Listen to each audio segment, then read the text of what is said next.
ang mga kwento ng pag-ibig, kwento ng buhay at kwento ng pag-asa dito sa Barangay Love Stories. Love Stories.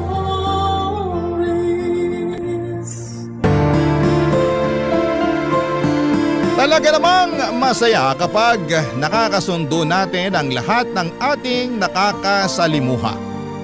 Kaya lang sa bahay ay sadyang hindi maiiwasan ang alitan sa ibang tao. Ikaw, kabarangay, ano ang gagawin mo kapag may palagi kang nakakasama na ayaw sa'yo?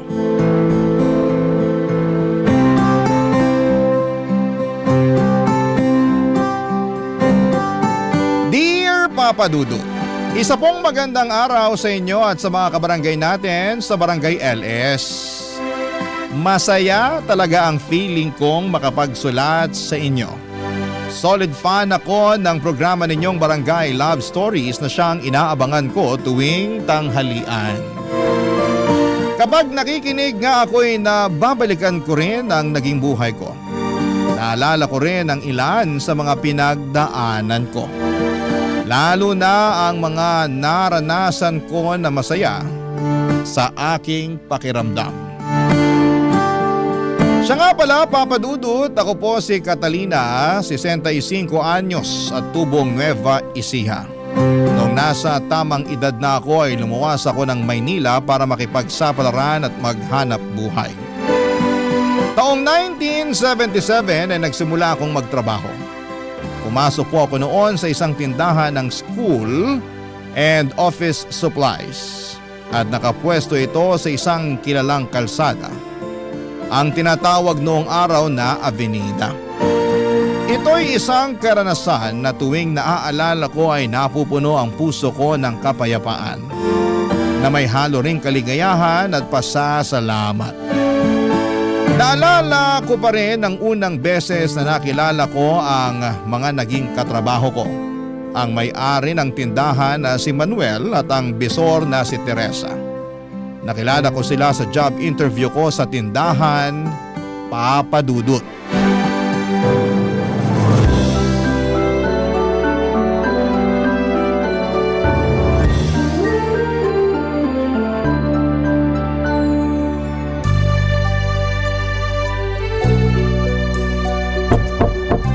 Pasok! Bukas yan!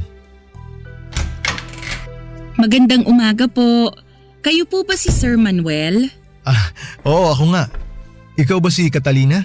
Opo. Sakto, tinitingnan ko ngayon tong biodata mo. Upo ka. Bali ang ina-applyan mong posisyon ay cashier. Opo, sir. Base dito sa biodata mo, high school ang tinapos mo. Di kung tutuusin, ito ang magiging unang trabaho mo. Tama? Opo. Sige nga, Catalina. Ipakilala mo nga ang sarili mo sa akin. Ako po si Catalina, 18 years old, single, coming from the province of Nueva Ecija, Philippines. Kauna-unahang trabaho ko nga po to, pero huwag kayong mag-alala, kakayanin ko ang mga gawain dito. Sabihin niyo lang ang kailangan at gagawin ko ng masinsinan ang anumang ibilin niyo sa akin. Gusto ko yung personality mo, ha? And also, I like the attitude. Positive at porsigido. Desidido akong magtrabaho, sir. Maganda yan. Saan ka nakatira ngayon, Catalina? Hindi naman ba malayo dito? Hindi ka naman mahihirapan papunta dito sa store. Tumutuloy po ako kasama ng mga kamag-anak ko sa Quiapo. Isang sakay lang po ng jeep at makakarating ako dito. Good, good. Alas 8 ng umaga ang pasok, ha? Ayoko nang nalilate. Sige po, sir. Makakaasa kayo. Kamusta naman ang abilidad mo sa math? Sa math po? Marunong naman po ako magbilang. Plus, minus, times, divide. Kaya ko naman po. Paano ba yon? 2 times 2 equals 4? 2 times 3 equals 6? 2 times 4 equals 8? Marunong rin po akong pumindot ng calculator. Alam mo, gustong gusto ko yung confidence mo, ha? I like you. Huwag ka masyadong kabahan. Tuturuan ka naman namin dito kung ano yung mga gagawin mo. Sige po. Ang gusto ko lang maayos magtrabaho. Ha? Pag may pinagawa sa'yo, gawin mo ang best mo. Ayusin mo ang pagbibilang ng bayad ng mga customer, pati na rin ang pagsusukli sa kanila. Pagkatapos nun, wag na wag mong kakalimutan na iabot sa kanila ang resibo. At isa rin sa mga requirement dito sa store, dapat palagi kang nakangiti. Okay? Di ko po makakalimutan ngumiti, sir. Yan, ganyan nga. Alam mo naman siguro ang business namin, tindahan to ng school supplies at office supplies. Pagpasok mo pa lang, kitang-kita mo na yung mga nakadisplay, di ba? Marami nga pong mga items, sir. Sari-saring ballpen, libro at kagamitan sa eskwela. Ngayon lang ako nakakita ng sobrang daming disenyo ng notebook. Mas busy dito kapag peak season, yung bang kagaya ng petsa ng enrollment, mga ganyan. Maraming bumibili ng mga gamit para sa school. Sobrang matao dito kapag gano'n napupuno ang store. Madalas, hectic at busy talaga lalo na kapag marami na silang nakapila sa harapan mo. Maganda sa business pero nakaka-stress pa rin pag nagdagsaan ng mga customer. Nako, ganun po ba? O paano yan, Catalina, kapag nakaka-stress na? Kaya mo bang magtrabaho under pressure? Don't worry, matagal pa to. By then, I'm sure, magagamay mo na yung trabaho mo. Sabi mo nga kanina, kakayanin mo. Yes, sir. Kaya ko yun. At tulad nga rin na nabanggit ko kanina, ituturo naman namin sa iyo kung ano yung mga gagawin mo, Catalina. Marami ka ring mga staff na makakasama rito, kaya mapaghahatian nyo yung dami ng customer pagka nagdagsaan sila dito sa store. Excuse me po, Sir Manuel. Dumating na po yung bagong stock. May pinapapirma po sa inyo. Okay, Teresa, salamat. Pupuntahan ko na. Ay, nga pala, ipapakilala kita sa bago nating katrabaho. Teresa, ito nga pala si Catalina. Catalina, si Teresa. Hi Catalina, nice to meet you. Hi din po, ma'am. Ako po ba ang bago niyong katrabaho? Ibig bong sabihin, tanggap na ako? Sa tingin ko naman, kakayanin mo yung trabaho dito kaya tanggap ka na. Ay, Teresa nga pala, pakigabayan na lang tong si Catalina ha. Ikaw na mag-train sa kanya. Okay sir, ako pong bahala sa kanya. Salamat po sa tiwala niyo, Sir Manuel. Makakaasa po kayo sa akin. O Catalina, magkita tayo sa Lunes. Pero huwag mong kakalimutan yung sinabi mo kanina ha, na kakayanin mo.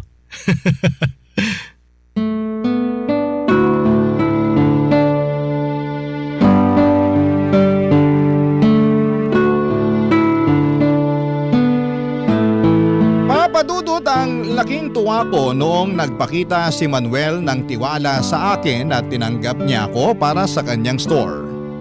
Bitbit ang pag-asa ng panibagong yugto sa aking buhay. Inasikaso ko ang mga requirements bilang new hire at inayos ang iba pang mga kailangan para sa trabaho. Naalala ko pa noong nagpasukat ako para sa uniform ko, Papadudot. Nagpunta pa ako sa underpass sa ilalim ng Claro M. Recto Avenue, kung saan ay may hilera doon na puro mga mananahi. Marami kasing eskwelahan sa dakong yon ng Maynila kaya maraming paggawaan ng uniform at kaya rin may mga tindahan ng school supplies kagaya ng pinasukan ko. Pagsuot ko ng work uniform at pagtingin sa salamin ay nakaramdam ako ng pagka-proud sa sarili ko. Malinis tingnan ang suot ko at mukha kong profesional. Nabuo ang pakiramdam na nasa Maynila na talaga ako at may marangal akong hanap buhay dito. May pagkakabalahan akong bago na siyang hakbang rin na ikagaganda ng buhay ko. Dumating ang unang araw ng pagpasok ko sa tindahan, Papadudot. Sinalubong ako ng itinakda na gagabay sa akin sa trabaho na si Teresa. Sa pagkakaabalay, mabilis na lumipas ang oras hanggang sa hindi ko namalayang lunch break na pala. Magkasabay kaming magkakatrabaho na kumain habang katabi ko si Teresa na siyang kakwentuhan ko, Papadudot.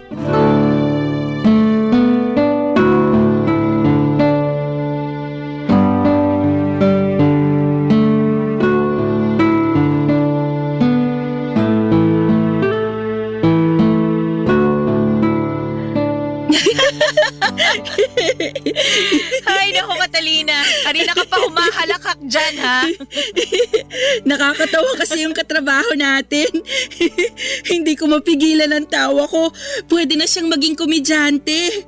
Mukhang madali rin siyang pakisamahan. Ay naku, pag nakilala mo pang ibang mga katrabaho natin ng mas malalim, makikita mo na bawat isa sa kanila maayos makisama. Mababait ang mga yan. Halos parang pamilya na rin ang turingan namin dito. Wow, Sana makasundo ko rin kayong lahat. Oo naman! Balang araw, magiging kaklose mo rin sila. Masaya dito. Tipong kahit ang daming ginagawa sa maghapon, hindi ko ramdam yung pagod kasi yung pakikisama namin, grabe. Kaya nga ako nagtagal ng 3 years dito eh. At sa tingin ko, mananatili pa ako dito. 3 taon ka na pala dito, Teresa. Matagal-tagal ka na rin pala sa store. Okay naman kasi magtrabaho dito. Nagkakasundo kami magkakatrabaho dito. Kaya talagang magaan sa pakiramdam kahit na ang daming stress. Tsaka si Sir Manuel, naku, maayos siyang boss. Stricto pero talagang down to earth.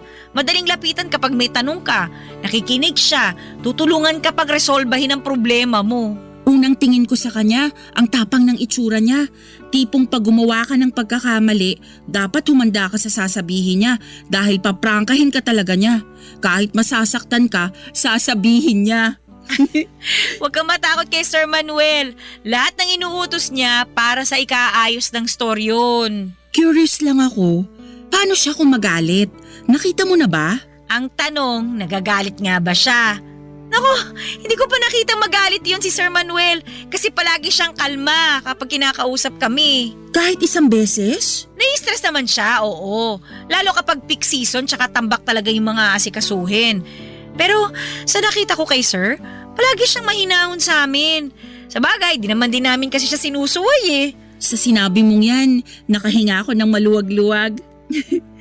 Aayusin ko ang trabaho ko para walang masabi si Sir. Ang laki nga ng pasasalamat ko kasi nakapagtrabaho ako kay Sir Manuel. Maayos din magpasahod yon. Tapos patas pang makitungo sa mga trabahante niya. Sakto din lang ang trabahong pinapagawa niya. At mas maraming araw ang kalma kaysa sa stress. Kaya ikaw Catalina, galingan mo. Para after 6 months, pagkatapos ng probationary status mo, gawin kang permanenteng empleyado ni Sir. Dahil para sa akin, ito yung tipo ng trabaho na nako talagang hindi mo pakakawalan. Mukhang maganda nga talaga ang pamamalakad dito para magsabi ka ng ganyan. Mukhang mataas ang tingin mo sa kanya at may respeto talaga. Masasabi mong ganun nga. Mataas ang respeto namin sa kanya dahil may respeto rin siya kung makitungo sa amin. Para nga ring tumatayo siyang tatay-tatayan nyo. Siguro bilang tatay sa sarili niyang pamilya, mahigpit siyang dumidisiplina sa mga anak. Pero sa kabila nun, responsable siya sa pamilya at mapagmahal. Yun ang sa tingin ko. Alam mo, sasabihin ko sa'yo, wala pang ang asawa yan si Sir. Hala, di pa siya nag-aasawa? Binata pa pala siya at wala pang sariling pamilya? Mukhang malapit na siyang mag-50 anyos. Dumarami na ang puting buhok sa anit niya. Malapit na nga kami magdasal ng nobena para mahanap na niya yung babaeng pakakasalan niya eh. Mukhang may matinding pangangailangan na para dito, Ma'am Teresa. Ay, siya nga pala. Huwag mo na akong tawaging ma'am ha. Teresa na lang. Teresa, tawag mo sa akin. Pangalan ko rin lang naman ang tawag nila sa akin dito eh. Di naman nalalayo yung posisyon natin dito. Halos kakapromote nga lang sa akin bilang supervisor. Parang kailan lang nung cashier din ako, kagaya mo. Sige, Ma'am Tere. Ay, Teresa pala. Ayan, tama. Pakiramdam ko magkakasundo talaga tayo. O siya, iligpit na natin itong mga pinagkainan natin. Balikan tayo sa trabaho ha. Ituturo ko sa iyo ang inventory at kung paano hahanapin yung mga presyo ng items. Tara! Papadudot sa paglipas ng mga araw sa tindahan ay mas naintindihan ko ang aking trabaho. Itinuro sa akin ni Teresa ang mga gawain sa trabaho at hindi siya naging madamot sa kanyang nalalaman. Nanibago man ako noong una pero paunti-unti kong nagagamay ang mga responsibilidad ko. Hindi naman pala mahirap ang trabaho kapag nasanay na sa ginagawa dito. Nakahalubilo ko lang lalo ang aking mga katrabaho at gaya nga ng sinabi ni Teresa. Hindi nagtagal ay gumaan ang loob ko sa kanila. Halos araw-araw ay nagtatawanan kami. Naging close din kami ni Teresa at halatang nag-i-enjoy din siya sa madalas naming tsikahan.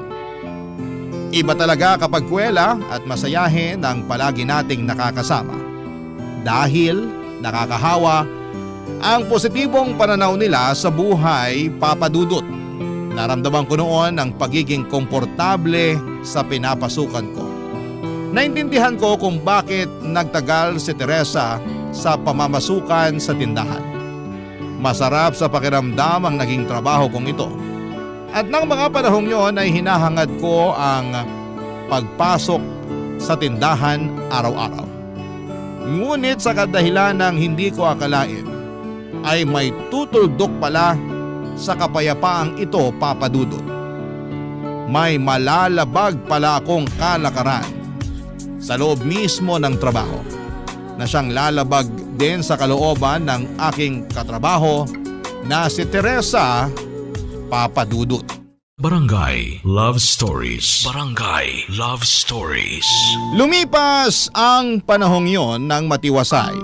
Pagkalipas ng ilang buwan ay nasanay ako sa routine ng trabaho ko. Kung noong simula ng pagpasok ko ay maya't maya ang pagtanong ko kay Teresa, sa katagalan ay mas nagagawa ko na ng independent o mag-isa ang trabaho ko. Tulad ng sinabi ko sa interview ko ay ginalingan ko nga, Papa Dudut. Nakarating din sa akin mula sa mga katrabaho ko ang obserbasyon ni Sir Manuel sa akin bilang baguhan. Approve si Sir Manuel sa performance ko at thumbs up daw ako sa kanya na talaga namang ikinatuwa ko. Inaayos ko noon ang trabaho ko, Papa Dudut, kaya inakala ko na wala akong makakaharap na malaking aberya. Ngunit sa lungat sa ninanais ng lahat ay may nagawa akong lubos na ayaw ng boss namin na si Sir Manuel. May naging issue ako tungkol sa paghawak ko ng kaha.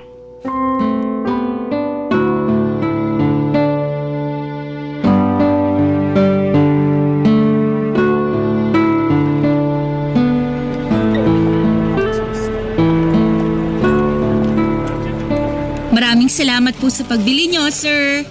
Ito po ang sukli nyo. Sa susunod po ulit. Next po. Hello, ma'am. Ito na po ang mga bibili nyo. Buo po ang pera nyo, ma'am. Baka po may barya kayo. Wala po. Naku, sandali lang po, ma'am, ha. Kulang po yung panukli ko dito. Babalikan po kita. Paano kayang gagawin ko? Ako lang ang kahera ngayon dahil absent ang kasama ko. Bakante pa nga ang pwesto niya. Ay, alam ko na. Kukuha na lang ako ng panukli sa kaha niya. Di kasi nagbubukas ang kaha pag walang naibebenta. Dapat kasi may pinapunch muna na item saka kusang magbubukas to. Pero naalala ko may tinuro sa akin si Teresa eh. May pipindutin lang dito para mabuksan ang kaha. Saan nga pa yun? Ito na nga. Itong hinahanap ko. Ayan! Kukuha na ako ng kulang na panukli. Ito na po ang sukli niyo, ma'am. Maraming salamat po sa uulitin. Ay, sa wakas naubos din ang customer. Ako na lang ulit ang mag-isa sa counter ngayon. Catalina, Hi Sir Manuel. iwan mo na muna yung kaha. Kausapin kita sandali. May tatanong lang ako sa'yo. Ano po yun, sir? Nakita ko na nanggaling ka sa kabilang counter Opo sir. Bakit ka nanggaling doon? Ano po kasi sir? Buo po kasi yung perang pinambayad nung kabibili lang. Pagtingin ko po sa kaha ko, kulang na po ang nandito para masuklian siya. O tapos? Naisip ko baka may sapat na barya sa kabilang kaha. Kaya Kaya ka pumunta sa kabilang kaha kasi walang tao doon. opo, O pagbalik mo sa pwesto mo, nasuklihan mo yung customer. opo. Gusto ko lang na malinaw ang pagkakaunawa ko, Catalina. Ha? Nakakuha ka ba ng panukli sa kabilang kaha? Opo sir. Paano? Nabuksan mo yung kabilang kaha? Nabuksan ko po sir. Bakit po? May problema po ba? Paano mo mabubuksan yun? Hindi naman pumasok yung kahera na dapat nakapwesto dun sa kabilang kaha. Hindi nabubuksan ang kaha ng basta-basta. Sino nagturo sa'yo kung paano buksan yun? Si Teresa po sir. Sabi niya po sa akin, pag pinindot sa kaha ang may nakasulat na no sale, magbubukas to kahit wala pang nakapunch na item. Naalala ko yon kaya nakakuha ko doon ng panukli. Si Teresa nagturo sa'yo? Ay, Catalina, hindi mo ba alam na bawal buksan ang kaha kapag walang benta? Ha? Bawal po? Hindi mo ba alam na mahigpit kong ipinagbabawal na mabuksan ang kaha na nakatoka sa ibang tao? Lalo na kapag walang pahintulot galing sa akin. Hindi ko po alam, Sir Manuel. Hindi ko po alam na bawal ang ginawa ko. Akala ko po ayos lang dahil sakto lang po ang kinuha ko para may panukli sa customer. Wala na po akong kinuhang sobra pa, sir. Bilang kasi yung perang nasa bawat kaha, Catalina. Paano pag nagkulang yung pera tulad ng ginawa mo kanina? Kumuha ka ng pera sa kabilang kaha, ipinanukli mo. Paano pag nakalimutan mong ibalik yung perang kinuha mo sa kaha? Bilang nga yung pera. O sino sisisihin ko? Siyempre yung huling tao na gumamit ng kaha. Hindi ba? Di ba pinaalala sa'yo ni Teresa na bawal yung ginawa mo? Hindi ko po maalala, sir. Teresa! Halika nga rito sandali! Sir, tawag niyo po ako? Nagbukas tong si Catalina ng kaha na hindi naka-assign sa kanya. Ikaw daw ang nagturo sa kanya kung paano buksan ang kaha na wala pang benta. Pero sinabi mo ba sa kanya na bawal magbukas ng kaha na nakatoka sa ibang tao? Ano po? Catalina, hindi ko ba pinaalala sa'yo yun? O ngayon Catalina, uulitin ko yung tanong. Alam mo ba na bawal buksan ng kahang nakatoka sa iba? Akala ko po pwede dahil may dahilan naman po ako. Kumuha lang po ako ng panukli sa kabilang kaha dahil nagkulang po ako sa barya. Sapat lang po ang kinuha ko para may panukli. Hindi ko rin po naisip na magpaalam muna sa inyo. Sorry po talaga, Sir Manuel. Hindi ko na po uulitin to. Alam mo Teresa, sa tingin ko nakalimutan mong ipaalala sa kanya yung bagay na yun eh. Dapat alam din ni Catalina lahat ng mga proseso natin dito. Lalo na sa paghahawak ng pera. Buti na lang nakita ko na kumuha siya ng pera dun sa kaha. Paano ko nakalimutan yun? Di nagkagulo na. Sir Manuel, kung nandito pa ako kanina kasama si Catalina, mapapaalala ko po yun sa kanya. Siguro palaging nangyayari yan ano. Hindi ko lang alam kasi hindi ko pa nakikita. Uulitin ko Teresa ha, mahigpit kong ipinagbabawal yung ganong gawain. Huwag mong kalimutan na ibahagi yan sa lahat ng staff natin. Ikaw ang supervisor dito, kaya dapat hindi ikaw ang unang sumusuway sa mga patakaran ko. Hindi ko naman po alam na… Magsilbing warning to sa inyo ha, Teresa. At siguraduhin mo na alam ni Catalina lahat ng mga patakaran natin dito. Ayoko nang mauulit to. Naiintindihan nyo? Opo, sir. Papadudot, mula noong nangyari ang insidenteng ito ay naging mainit ang mga mata ni Sir Manuel sa aming dalawa ni Teresa. Yun bang kinailangan namin na muling patunayan ang sarili namin sa kanya? Naging mahigpit din po lalo kay Teresa si Sir na lubos niyang ikinayamot. Dahil sa mga nangyari ay kapansin-pansin na nagbago ang pakikitungo sa akin ni Teresa. Nasa punto na iniiwasan niya ako kapag nagkakasalubong kami sa tindahan. Kapag sumisenyas o kumakaway ako sa kanya kahit bahagyang ngiti, ay hindi niya ipinapakita sa akin, Papadudot. Dinidedma lamang niya ako. Hindi na rin siya noon tumatabi sa akin para magkasabay na kumain tuwing tanghalian. Higit sa lahat ay iniiwasan na niya noon na tumingin sa mga mata ko na parang hindi kami magkakilala. May pinagawa sa amin noon sa trabaho at kaming dalawa ni Teresa ang inutusan dito. Ito ang naging pagkakataon ko, Papadudot, para makausap si Teresa ng masinsinan.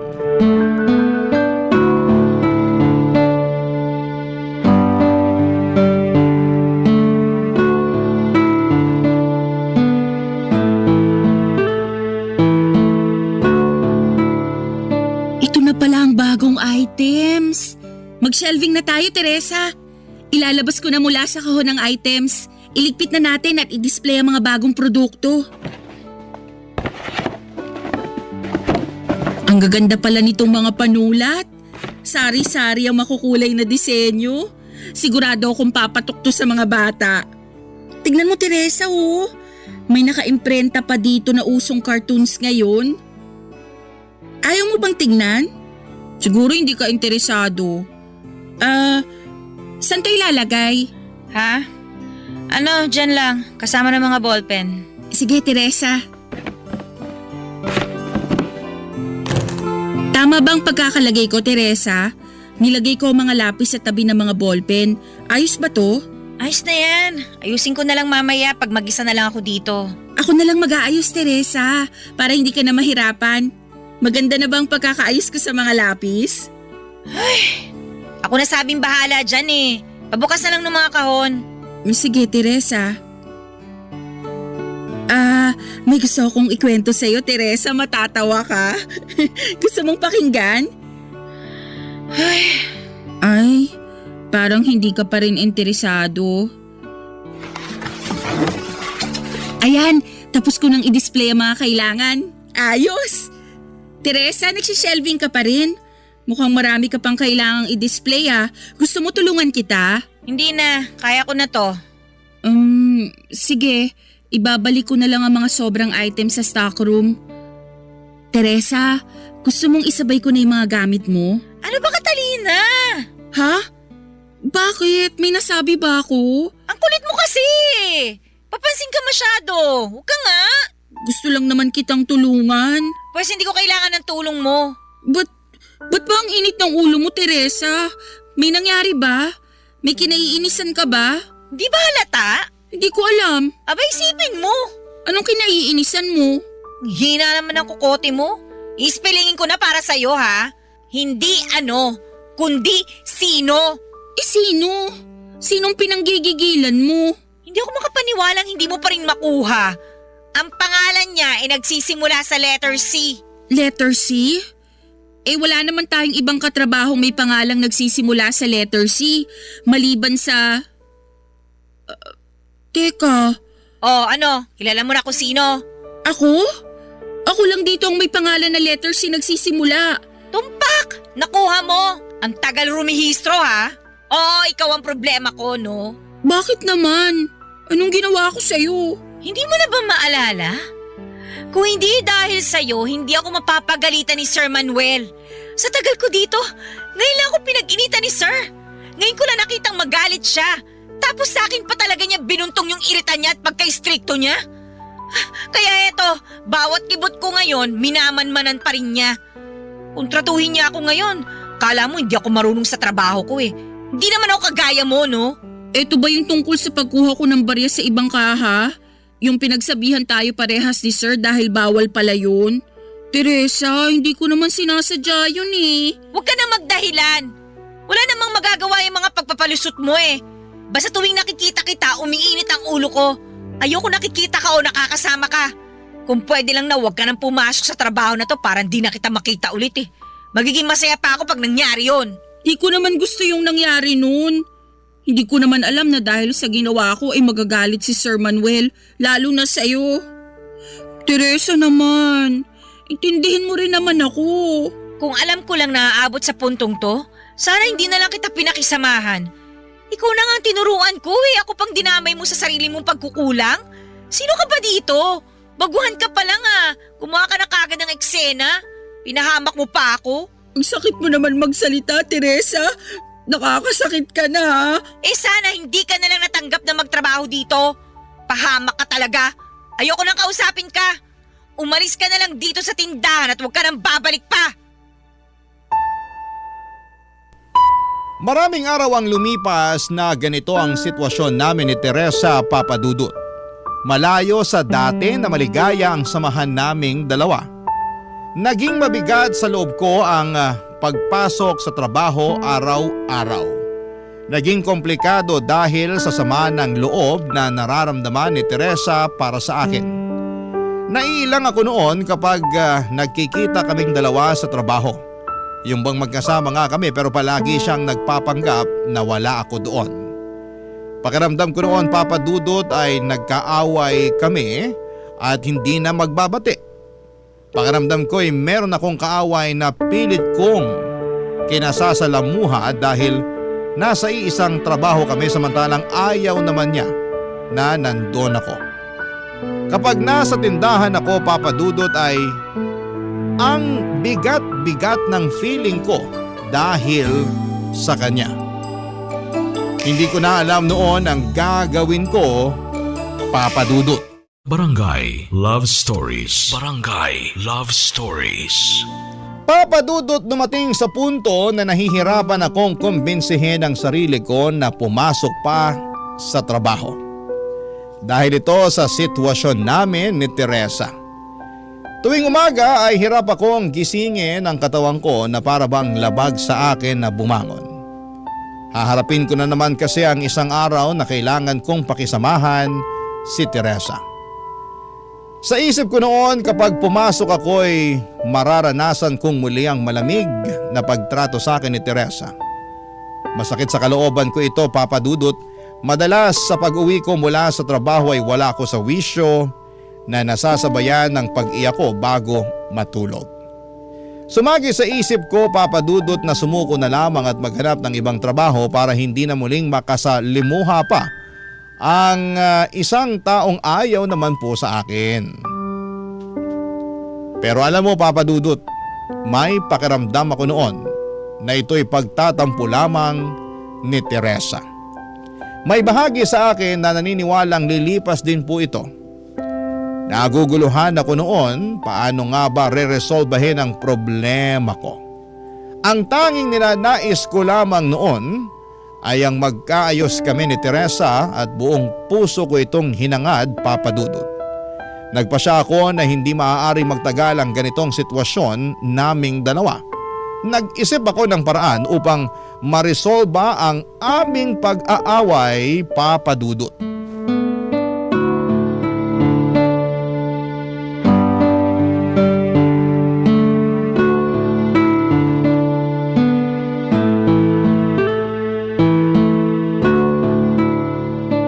Magandang umaga po, Sir Manuel.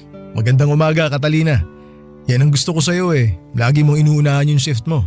Lagi kang maaga kapag pumapasok. May iiwan lang sana ako sa loob ng office para po kay Teresa. Kay Teresa? Wala pa siya eh. Pero siguro maya-maya lang nandito na yon. Yun nga po, may sorpresa po kasi ako para sa kanya, kaya sinadya ko pong dumating ng mas maaga ngayon para hindi niya ako maabutan. Yung sorpresa mo ba para sa kanya eh, yung hawak mo? Opo sir, iwan ko na lang po sa lamesa niya habang wala pa siya. Pwede ko pong puntahan yung pwesto niya? Oo naman. O sige, ilagay mo na sa pwesto ni Teresa yan. Banda ron sa bintana para madali niya makita yung mga bulaklak. Ngayon ko lang nalapitan ang pwesto ni Teresa. Ang ganda naman ng pagkakaayos niya sa mga nakadisplay sa lamesa niya. Iniwan ko na po yung regalo, Sir Manuel. Salamat po sa inyo. Nako, walang problema. O paano? Mauna na muna ako sa iyo ha. May mga asikasuhin pa kasi ako ngayong umaga. 8:00 na. Ayan na si Teresa, parating na siya. Papasok na siya sa loob ng office. Oh, ano to? Catalina, ano tong iniwan mo sa pwesto ko? Nagustuhan mo ba? Ba't ka nag-iwan ng isang kumpol ng mga bulaklak sa lamesa ko? Tuwing dumadaan ako sa office, lagi kong napapansin ang pwesto mo, Teresa. Sa ibabaw kasi ng lamesa mo, may paso na palaging may sariwang bulaklak. Tumatak na sa isip ko na mahilig ka sa mga bulaklak. Nitong nakaraan, nakita kong lantanay nasa paso mo. Kaya para mapalitan mo na to ng bago, naisipan kitang bigyan ng bulaklak. Bakit mo naman naisipang gawin yun? Di mo naman kailangan gawin to para sa akin, no? Tingin ko kasi matutuwa ka sa regalong to. Nagdala ka ng isang kumpol na puting orchids. Nagtataka lang ako kasi hindi ko naman naalalang may nasabi ako sa'yo. Paano mo nalaman na mahilig ako sa orchids? Talaga paborito mong klase ng bulaklak yon? Hindi ko alam yon. Nagkataon lang na yun ang dinala ko. Nagandahan lang ako sa kanila. He, nakakaloka ka talaga. Nahihiya na tuloy ako sa pagtataray ko sa'yo. Ang salbahe ko sa'yo. Alam ko rin naman na hindi mo sinadya ang gulo pero ewan ko ba? Nadala kasi ako ng sama ng loob sa nangyari eh. Nako, naiintindihan kita, Teresa. Pero tapos na yun. Ang mahalaga, gumaan na ang pakiramdam mo. Kasi habang magkasama tayo sa iisang lugar, may pagkakataon para resolbahin ang anumang problemang namamagitan sa atin. Basta't gugustuhin, palaging may paraan. Hangad ko talagang magkaayos na tayo.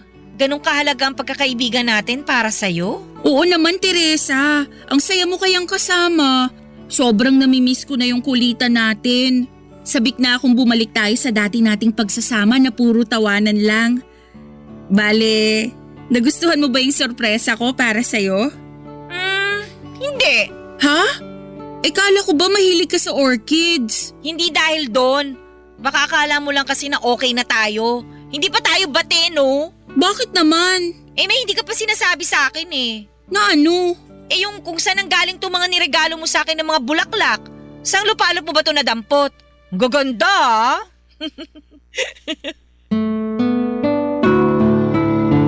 Papa Dudut, kinakatuwa kong sabihin sa iyo na mula noon ay nagbati na kami ni Teresa.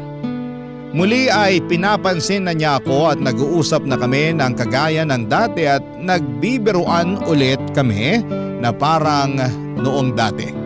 Pinatawad niya ang pagkakamaling nagawa ko sa kanya. Kinalimutan na namin ito at napalitan po ito ng puro masasayang alaala sa aming dalawa.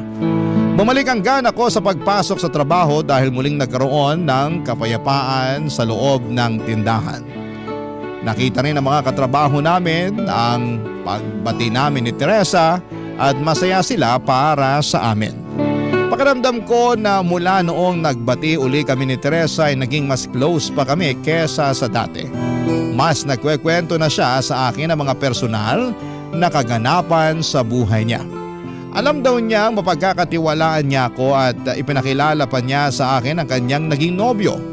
Sinong mag-aakalang mula sa pagtataray sa akin ni Teresa ay mauwi sa pag-i-invite niya sa akin sa kasal nilang dalawa. Siyempre Papa Dudut, hindi ko palalagpasin yon. Kasama mga katrabaho namin ay dumalo kami sa espesyal na okasyon ng matalikong kaibigan na si Teresa, Papa Dudut.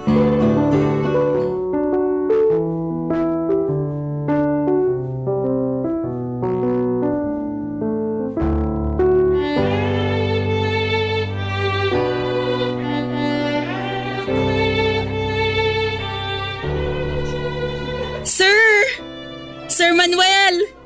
Catalina! Oh, kasama mo na pala lahat ng mga staff natin dito sa simbahan. Magandang umaga sa inyo ha. Magandang umaga. Kayo pong huli na dumating, sir. Di bale, hindi naman po bawal malit. Nakakahiya nga kay Teresa. Sobrang nalita ko. Maupo ho kayo, sir. Dito po oh. Bakante po dito. Salamat. Mukhang kanina pa nagsimula yung seremonya. Nakakahiya talaga kay Teresa. Pero pagpasok mo dito sa simbahan sasalubungin ka kaagad ng halimuyak na mga bulaklak. Napakabango. Ang bango-bango nga po dito eh. Ang garbo po ng mga display. Isang selebrasyon talaga. Pinuno nila ng mga bulaklak ang entrada, pati sa gitnang aisle at sa mga pasilyo. Ang alam ko kasi mahilig talaga si Teresa sa mga bulaklak. Sinabi niyo pa, sir. Yung office namin sa store, lalong gumaganda sa loob dahil sa mga dinadalang bulaklak ni Teresa. Ang elegante nila pagka naiayos mo na. Pansin ko na kapag stressed ako, titingin lang ako sa mga bulaklak na inayos niya. Unti-unti na akong kumakalma. Ganyan din po ako, sir. Iba po talaga ang nagagawa ng likha ng kalikasan para sa atin. Nakakagaan sa pakiramdam ang presensya ng mga halaman. Sangayon ako dyan. Balita ko, nagtampo daw sa'yo si Teresa dati Natatandaan ko, binigyan mo siya ng isang bouquet ng mga bulaklak. Yun yung sorpresa mo, di ba? Nung maaga kang pumasok nung minsan. Opo, sir. Kaya siguro nagkabati kayo ni Teresa. Akalain mo, nakatulong ang kalikasan sa pag-aayos niyong dalawa. Naimbitahan ka pa sa kasal niya. Malaking pasasalamat ko po na nagkabati kami ni Teresa. Alam niyo, sir, mahirap po kasi ang magkaroon ng alitan sa kahit na sino. Ginusto ko talagang magkaayos kaming dalawa. Buti na lang lumambot po ang puso niya sa tulong ng mga bulaklak na binigay ko sa kanya.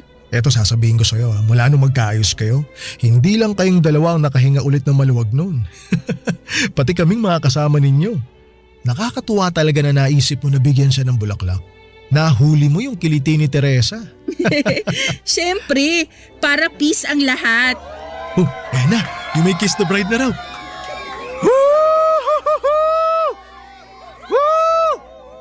Ay, ayan na sina Teresa, palabas ng bagong kasal. Salubungin na natin sila sa bungad ng simbahan, sir. Alam mo sakto may dala akong kahon. Puno to ng konfeti. Aba, pinaghandaan niyo talaga ang kasal na to, Sir Manuel Ano pong laman nito? Ano to? Bali mga punit-punit ng papel to galing sa office. Basura na sana may silbi pa pala. Kaya dinala ko na. Pagdating ng bagong kasal, ibuhos natin to sa kanila. Yan, tama-tama. Palapit na sila dito. Okay, 1, Dalawa? Tatlo! Congratulations, Teresa! Teresa, congratulations sa inyong dalawa. Kasal na ako, guys! Ibabato ko na tong bouquet na hawak ko, ha? Kung sinong sumalo nito, siyang susunod na ikakasal. Catalina, saluhin mo, ha? Sige, Teresa, ready na ako. Okay, 1, 2, 3! Ay! Oy, ano ba? Hindi mo nasalo, Catalina. Kanina napunta. Saan nga ba napunta ang bouquet? Ayun pala, oh! Sir, Na kay Sir Manuel! Totohanin na yan, sir! Kayo na po ang susunod na ikakasal niyan, sir! Sana nga.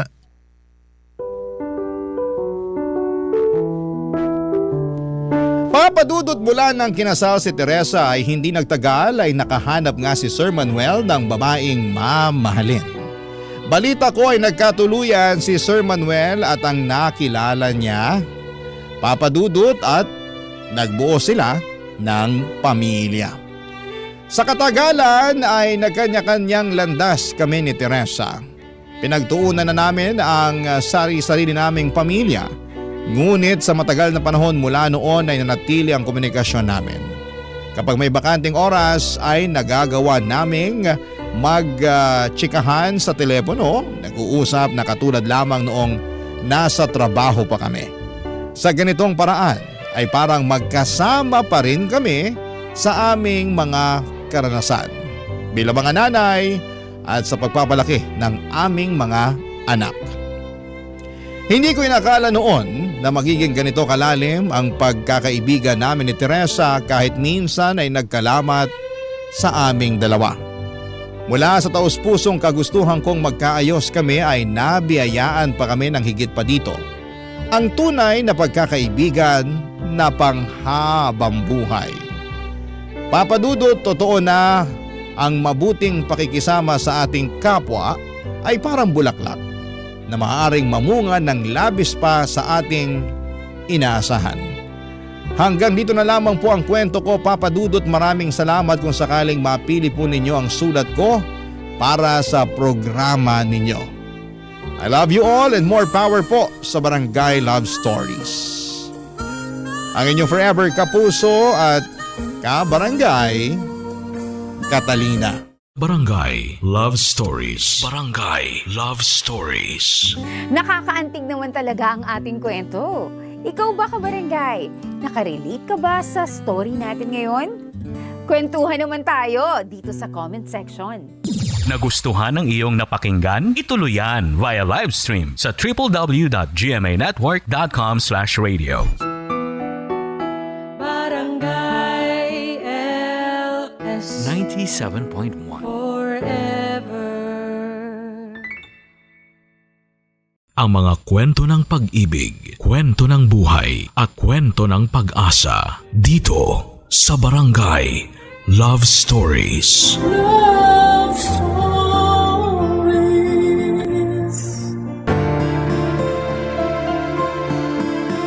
Minsan kahit mabuti ang intensyon natin, ay meron pa rin tayong makikilalang tao na masama ang hangarin. At kahit na anong iwas ang ating gawin ay para silang kabuting susulpot na lamang bigla para manggulo sa atin. Ikaw, kabarangay, paano mo iniiwasan ang ganitong klase ng tao?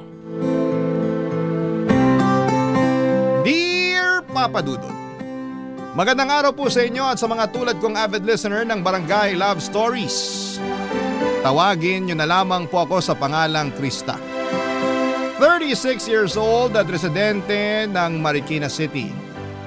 Kasama ko sa bahay ang Mr. kong si Alfred at ang dalawa naming chikiting. Pero hindi po love story namin ang isishare ko. Masasabi ko na 10 years ago ay naisip ko talaga na hindi na ako makakapag-asawa o ni boyfriend man lang dahil wala akong tiwala sa mga lalaki. Pero lagi akong hinihirita ng ate Jennifer ko na subukan ko pa rin daw na makipagkilala para naman magka-jowa na ako. Hindi naman sa hindi ako ligawin ng mga lalaki, sa katunayan ay nagka-boyfriend na rin naman ako noong college. Kaso 2 years lamang kami dahil pinagpalit niya ako sa pinsan ko na mas maganda at sexy daw sa akin. Hindi naman ako pangit. May pagka-chubby lang pero hindi rin ako nag-effort makipag-agawan. Dahil para sa akin ay hindi ko deserve na magmakaawa sa taong winalang hiya ako. Kahit na hindi ako perpekto ay mataas ang respeto at pagpapahalaga ko sa aking sarili. Pero nasaktan pa rin naman ako noon at daladala ko yon kahit na ilang taon na ang nakakalipas. Simula noon ay ekis na talaga sa akin ang mga lalaking gustong manligaw. Mas nag-focus na lamang ako sa trabaho ng mga panahong yon at kinalimutan ko na ang pakikipag-love life, Papa Dudut.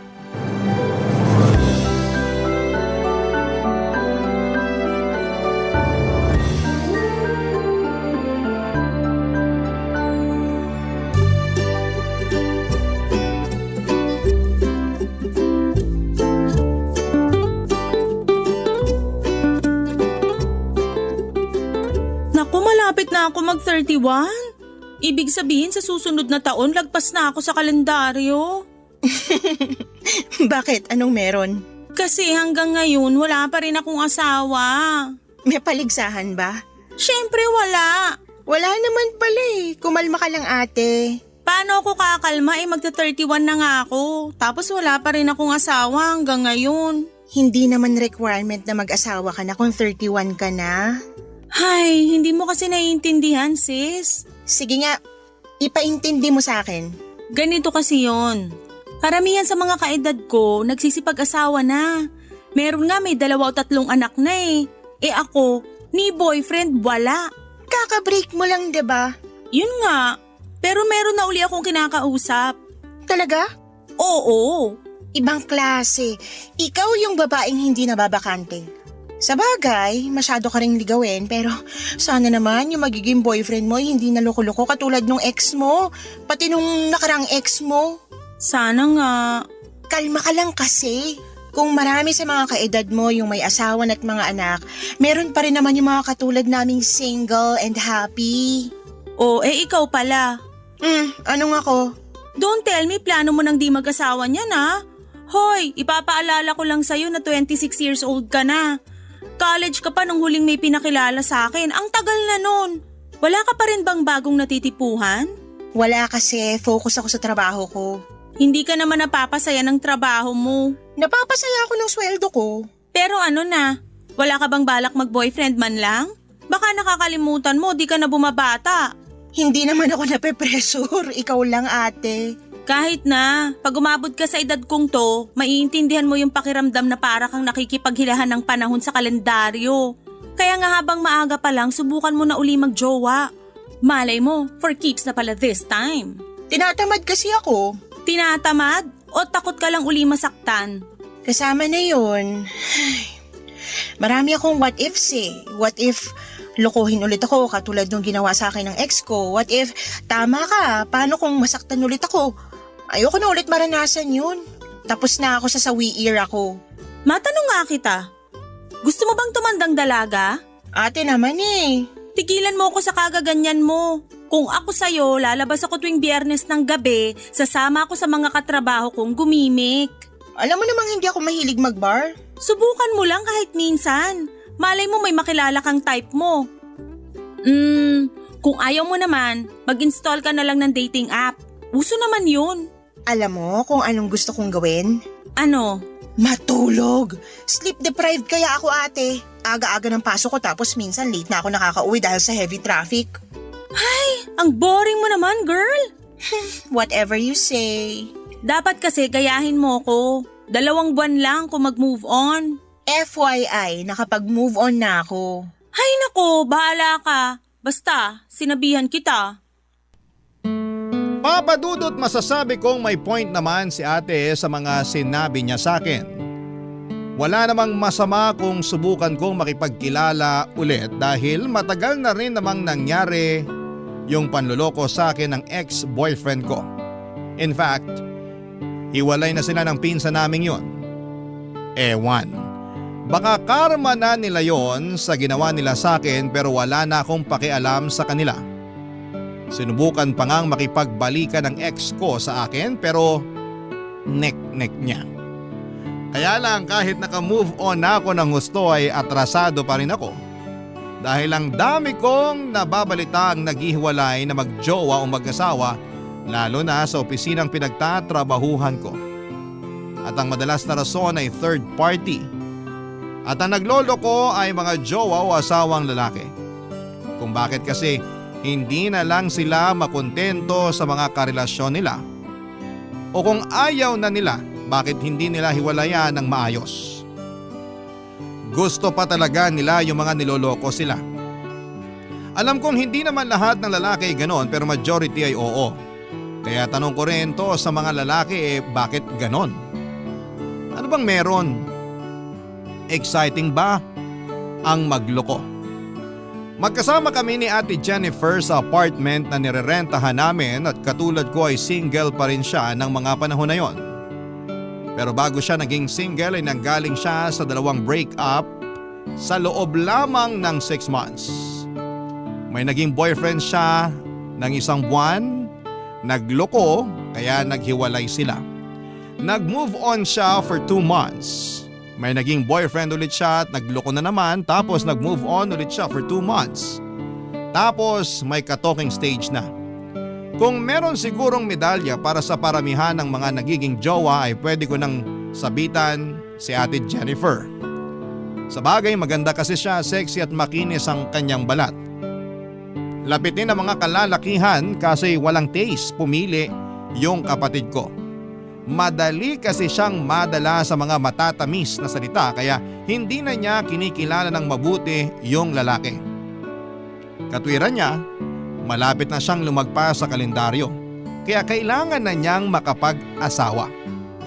Sa kabila ng lahat ay mahal ko ang ate ko dahil siya na lamang ang pamilyang meron ako.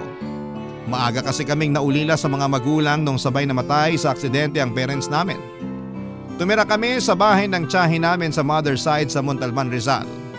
Pero hindi rin naging maayos ang pakikitungo nila sa amin. Kaya nag-decide si Ate Jennifer na huminto na lamang sa pag-aaral para magtrabaho. Nang nakaipon siya ay bumukod siya ng tirahan at kinuha niya ako. Bali nagrenta kami ng apartment sa Pasig habang nag-aaral ako. Malaki po ang utang na loob ko kay ate at masasabi kong mahal namin ang isa't isa. Kaya nga hindi rin ako nagkukulang sa pagpapaalala sa kanya na kilatisin ang mga lalaking manliligaw niya para maiwasang masaktan siya at lokohin.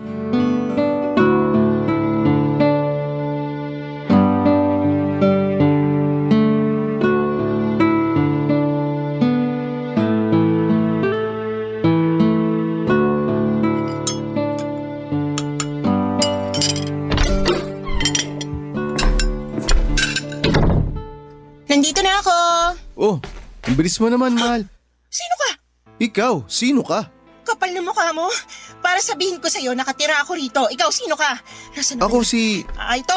Uy, teka, bitawan mo yung hawak mong baseball bat. Naghahain lang ako, wag mo ako saktan. Masasaktan ka talaga sa akin kasi bigla-bigla ka nalang pumapasok dito sa pamamahay namin ng ate ko. Ate mo si Jennifer? Oo. May ginawa ka bang masama sa kanya? Sabihin mo, anong ginawa mo sa kanya? Wala akong ginagawang masama sa kanya. Hey! Hala, Krista! Ibaba mo nga yung hawak mo! Santisimang babae to! Ate!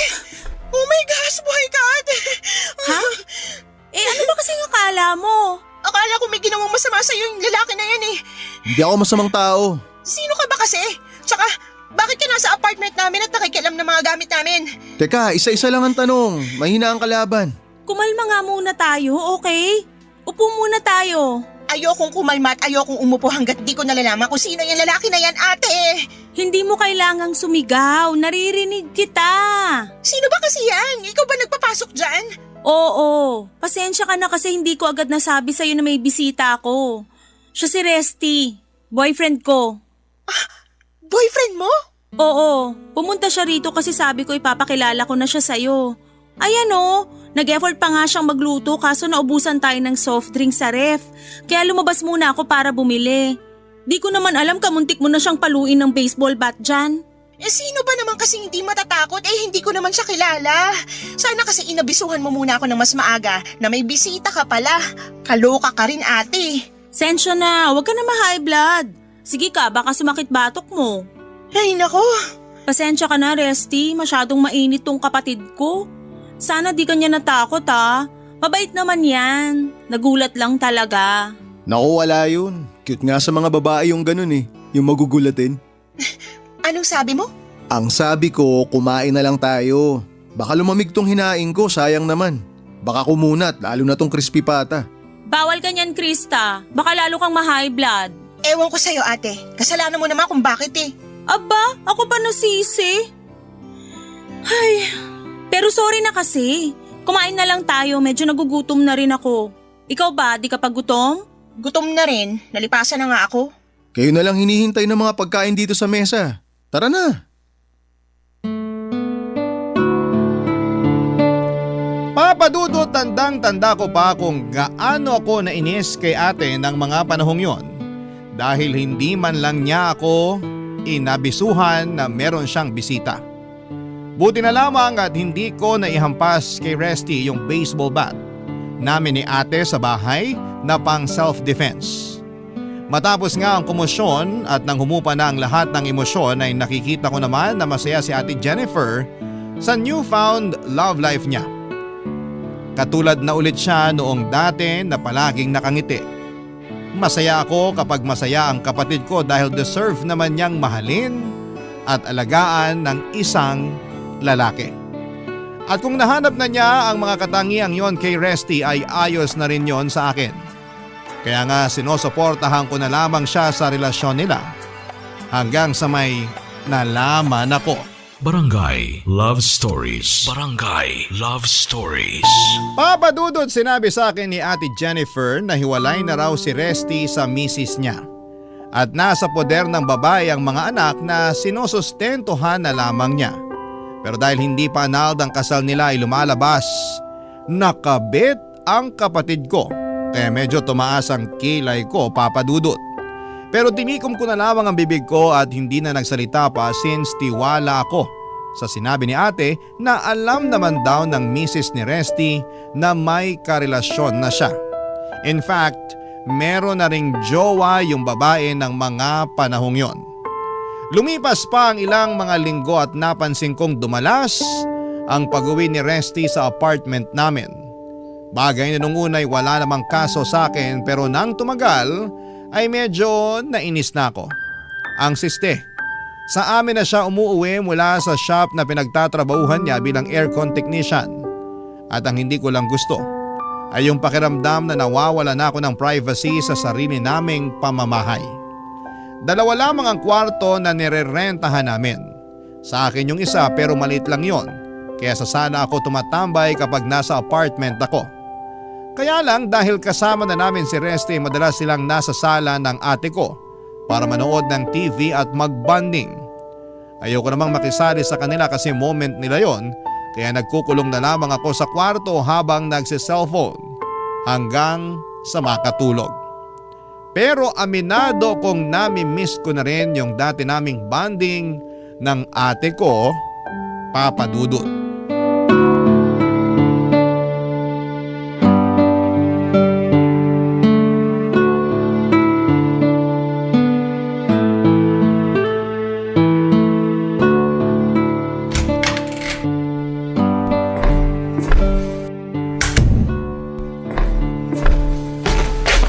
Himala, wala yata si Kuya Resty. Oo eh. Kasama niya yung mga anak niya. Birthday kasi ng panganay nila kaya sineselebrate nila dun sa bahay ng dati niyang misis. Misis niya pa rin yun kasi di pa sila annulled. Tsaka, sure ka ba talaga na walang sabit yung boyfriend mo? Tingnan mo, imbis kasama mo ngayon nandun sa pamilya niya. Birthday nga kasi ng panganay nila kaya nandun siya. Pagkatapos dun uuwi na rin naman siya. Okay na rin pala na wala si Kuya rito kasi namimiss na kita ka bonding. Lagi mo na lang kasi siya kasama, nakakatampo na tuloy. Ay, wag ka nang magtampo. Matagal-tagal din naman tayong magkasama eh. Saka malaki ka na. Baka sign na to para humanap ka ng lalaking makakasama mo rin lagi. Ayan ka na naman. Pipilitin mo na naman ako mag-boyfriend. Masarap kasi magkaroon ng boyfriend, kaya humanap ka na rin. Hindi naman ako naghahanap. Kaya nga maghanap ka na. Sipagan mo kasi may itsura ka naman. Maganda ka, mana ka sa akin. Kaya sigurado ko na meron kang mabibingwit. Hay nako ate, puro ka naman ganyan. Bigla na tuloy akong tinamad na makabanding ka. Ikaw naman, pinapaalalahanan lang naman kita. Masarap kaya sa pakiramdam na magkaroon ng katuwang sa buhay. Paano mangyayari yan kung di ka nakikipagkilala? Huwag ka na kasi matakot. Alisin mo na yung mga what if sa isip mo dahil di lahat ng lalaki katulad ng ex-boyfriend mo. Sa bagay, may point ka rin naman. Masyado ko kasing hinusgahan lahat ng kalalakihan na katulad ng ex-boyfriend ko o ng mga ex mo na manlolokot manggagamit. Basta ako, iniisip ko na lang na kaya kami di nagkatuluyan ng mga ex ko kasi paraan yun ni Lord para ilayo ako sa mga manlolokong katulad nila. Kaya mabilis ako nakaka-move on kasi ayos na rin sa akin. Kung hindi kami nagkahiwalay, di ko makikilala yung Kuya Resty mo. Talagang in love ka sa kanya, no? Oo naman. Para sa akin, siya na yung lalaking gusto kong makasama habang buhay. Ganon kadaling naisip mo yan, wala pa nga 1 buwan simula nung maging kayo. Kailangan pa bang mag-1 buwan kami para masabi kong siya na, yung the one for me? Oo naman. Ayan ka na naman sa ugali mong hindi kinikilatis mabuti yung nakakarelasyon tapos sa huli, iiyak-iyak ka eh. Ano pa bang klaseng pagkilatis gusto mong gawin ko kay Resty nung una pa lang naman naging honest na siya sa akin. Sinabi niya na hiwalay siya sa misis niya at may mga anak sila. Para sa akin, green flag yun. Pero nag-aalala pa rin ako kasi wala pa rin kasiguruhan yung pinasok mo eh. Alam mong hanggat hindi pa napapawalang bisa ang kasal nila, hindi kayo pwedeng magpakasal. Alam ko naman yun. Pero naniniwala ako sa sinabi ni Resty na aasikasuhin din niya yung annulment papers nila ng asawa niya. Medyo gipit lang siya ngayon kasi nagsusustento siya sa mga anak nila. Pero pinag-iipunan naman daw niya. Kaya wag ka nang mag-alala. Sana nga kasi matagal pa naman process ng annulment dito sa atin. Tapos magastos din. Baka lang mainip ka sa paghihintay kung kailan kayo pwedeng ikasal. Pangarap mo pa naman yun, diba? Oo, pero ganun talaga. Alam ko naman tong pinasok ko sa kamahal ko eh. Kaya willing to wait ako. Okay, pero wag na muna natin pag-usapan yun. Since tayo lang naman dalawang ngayon, labas tayo para kumain. Libre ko. Talaga? Gusto ko yan. Sakto, nagkikrave pa naman ako ng Korean food ngayon. May alam akong masarap na Korean restaurant, kaya magbihis ka na para makaalis na tayo. Sige, sige. Excited na ako. Papadudot kahit na sinabi sa akin ni ate na huwag na akong mag-alala. Na alam niya ang ginagawa at pinasok niya nang sagutin niya si Resty bilang kapatid ay hindi pa rin nawala yung pag-aalala ko na baka walang patunguhan ang paghihintay niya. Hindi naman sa pinangungunahan ko ang mangyayari pero ang labo kasi talaga nakasal pa rin si Resty sa asawa niya. Sabihin niyo na akong praning pero naisip ko na paano kung bigla na lamang pagdiskitahan ng asawa ni Resty ang ate ko. Ayoko mag-isip ng advance pero nakakatakot yon pag nagkataon. Kaya nga hindi na ako nagdalawang isip pa na sabihin yon kay ate Jennifer. Bagay na na-appreciate naman niya at pinagpasalamat sa akin. Pero sa huli pinaalalahanan ulit niya ako na huwag nang masyadong mag-alala. Dumaan pa mga araw at nagsimula na akong mabad trip sa madalas na pananatili ni Resty sa apartment namin. Lalo na hindi naman siya malinis na tao. Ang kalat niya sa mga gamit niya. Ultimo pinagkainan ay hindi niya mahugasan. Kapag nagluluto siya para lang sa kanila ng ate ko since inaasahan na nila na kumain na ako sa labas. Si ate rin ang naglalaban ng mga damit ni Resty. Sa isip ko ang kapal naman ang mukha ng lalaking yon. Parang nakahanap siya ng instant labandera. Madalas okupado nila ang sala kaya pakiramdam ko ang liit na lamang ng space ko sa apartment namin. Lugi ako kasi nag-aambag ako ng pambayad samantalang siya ay wala talagang inaabot ni 5 duling. Ang alam ko ay meron naman siyang nirerentahang apartment din kaya bakit sa bahay namin siya nakikipagsiksikan. Nababanas na ako pero sinolo ko na lamang dahil baka makapagsalita ako ng hindi maganda. Pero sinusubukan talaga ng kapalaran ang pasensya ko.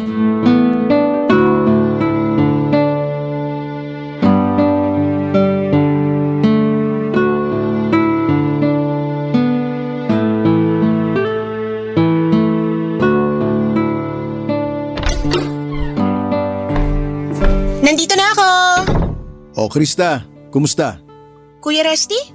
Bakit parang nakakita ka ng multo? Ano ka ba? Ako lang to. Hindi ko lang naman kasi expected na nandito ka. Akala ko kasi busy ka sa mga anak mo eh. Tapos na birthday celebration ng anak ko. Nagkataon lang na kinabukasan, may Children and Parents Day sila sa school, kaya pumunta kami ng mama niya. Nasan pala si ate? Lumabas lang, may binili. Ah, okay. Sige, pasok na ako sa kwarto. Teka Krista, sandali lang. Ha? Bakit?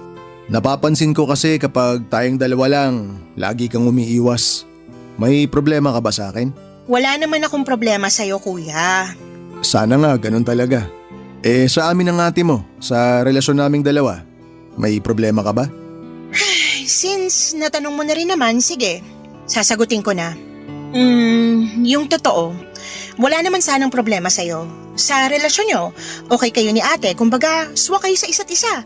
Nakikita ko naman kung gaano kanya kamahal at ganun ka rin naman sa kanya. Pero naisip ko lang kasi na hindi ba dehado kapatid ko dahil kasal pa kayo ng asawa mo? At may ganyan pa kayong ganap, yung bang kapag kailangan kayo ng mga anak nyo, aakto ulit kayo na parang mag-asawa pa rin. Tsaka, may plano ka bang pakasalan si ate? Kasi kung wala, aba… Sandali, kumalma ka lang. Sorry, nadala lang ako.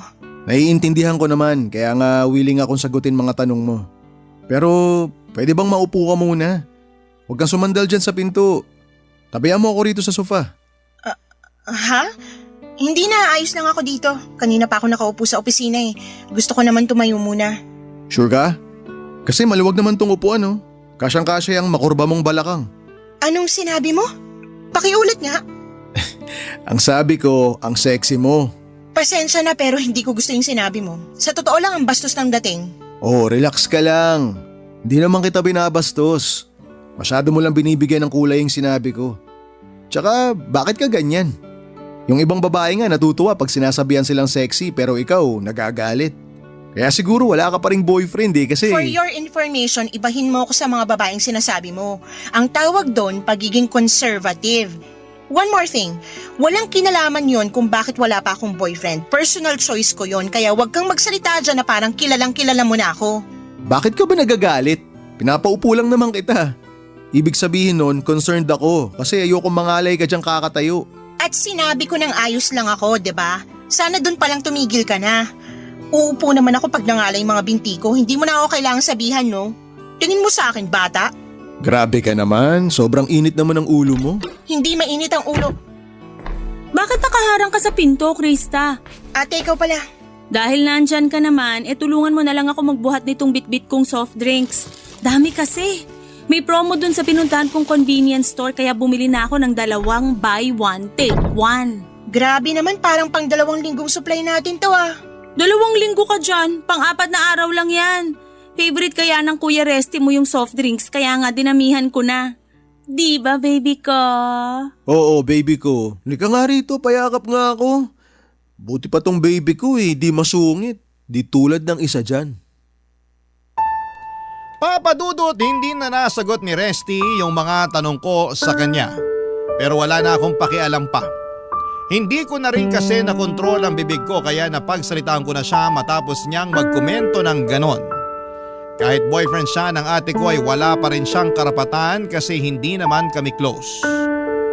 Oo, suportado ko ang relasyon nila pero naiilang pa rin ako sa presensya niya. Saka tama ba yung magkomento siya tungkol sa pisikal na katangian ko? Parang hindi niya girlfriend ang ate ko eh.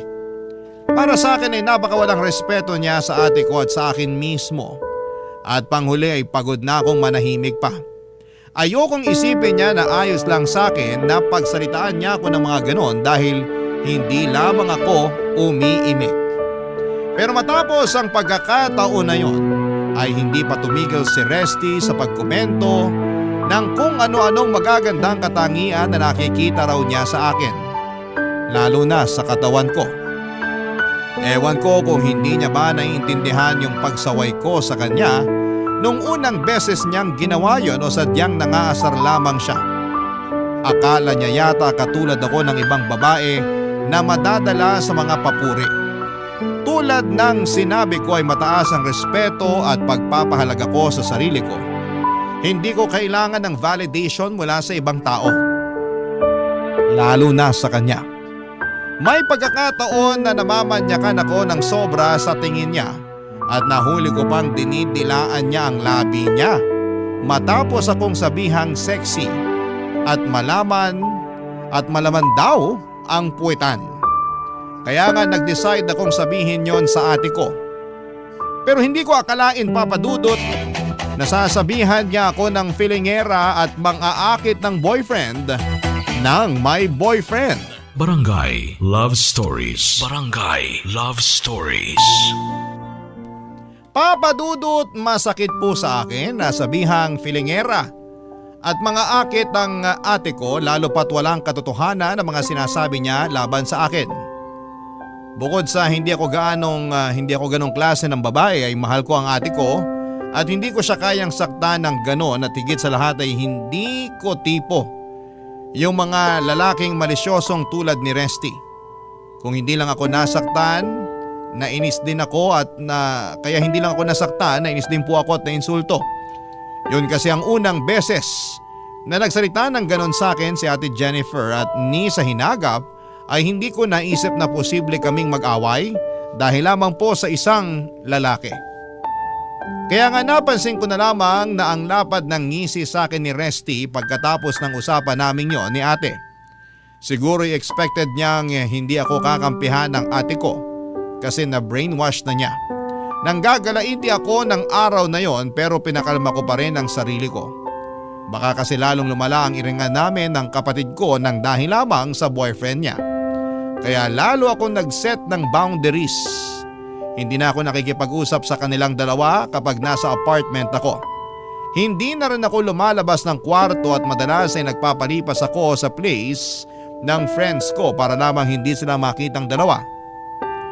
Pero isang gabi habang natutulog ako sa kwarto ng apartment namin ay bigla na lamang akong nagising, Papa Dudut.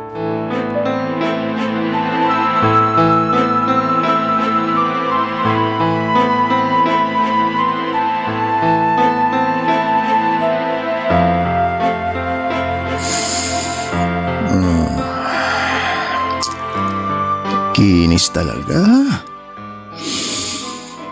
At ang bango pa. Lambot talaga ng hita mo, Krista. Ang sarap sigurong halik-halikan ito, no? Masubukan nga. Anong ginagawa mo? Wala pa, gagawin pa lang sana. Hahalikan ko sana tong hita mo kasi nanggigigil ako. Kaso, nagising ka Lumayo ka nga sa akin! Bakit mo ako siniba sa mukha? Ate Jennifer! Nilong ko! Ate! Huwag ka nga maingay! Tinadya ka mo na nga ako sa mukha Nakuha mo pa mag-iskandalo! Anong nangyayari rito? Bakit ka sumisigaw, Krista? Ha? Resty! Napano ka? Bakit dumudugo yung ilong mo? Paanong di dudugo? Tinadya ka nito, magaling mo kapatid yung ilong ko! Ano? Bakit mo ginawa yun sa Kuya Resty mo, Krista? Seryoso ba yan? Mas concerned ka pa sa nangyari sa demonyong yan? Pero di mo man lang ba itatanong kung bakit ko ginawa yun, ate? Ano ba kasing dahilan mo? Yung boyfriend mo kasi, ginapang ako! Ginapang? Anong ginapang? Anong ginawa mo sa kapatid ko, Resty? Wala akong ginagawa sa kanya! Siya nga itong may ginawa sa akin Tingnan mo! Nagdudugo ilong ko Punasan mo nga yung ilong mo, dali! Gamitin mo yung damit mo tapos tumingala ka para hindi na lalong tumulo. Ate! Nahuli ko siya na nasa paanan ko. Hahalikan niya na sana yung mga hita ko kaso bigla ako nagising. Pero hindi ganyang klaseng tao si Resty. Anong hindi? Ginawa niya na nga sa akin. Huwag mo sabihin na mas kinakampihan mo pa yung boyfriend mo kaysa sa akin na kapatid mo, ate. Kitang-kita naman na bayolente ka. Ako yung nasaktan mo kaya tama lang nakampihan ako ni Jennifer. Huwag ka nang sumabad, manya ka. Akala mo ba hindi ko napapansin mga tinginan mo? Mga salitaan mo na ang lakas makabastos. Pinagsakasabi mo, imahinasyon mo lang yon. Lasing ako kaya akala ko ikaw si Jennifer. Mali pala yung napasok kong kwarto. O ngayon matino na ako. Nawala kalasingan ko dahil sa tadyak mo. Oh, yun naman pala eh. Lasing lang Kuya Resty mo, hindi niya sinasadya yung nangyari. At talagang naniniwala ka sa lalaking yan, ate? Kasi sabi ko lang na ang manyak niya tumingin at nakakabastos din magsalita. Ikaw naman kasi may kasalanan. Sana kinandado mo kwarto mo para hindi nagkamali ng pinasok si Resty. Saka tungkol naman dyan sa mga sinasabi mong manyak tumingin at bastos magsalita, tama ang kuya mo, imahinasyon mo lang yun. Baka akala mo lang gusto ka ng boyfriend ko kaya nag-iimbento ka na lang dyan. Ate Jennifer naman! Ako yung agrabyado dito, ako yung kapatid mo kaya ako dapat yung kampihan mo. Hindi sa lahat ng pagkakataon kakampihan kita. Saka wag kang ang feeling agrabyado dyan.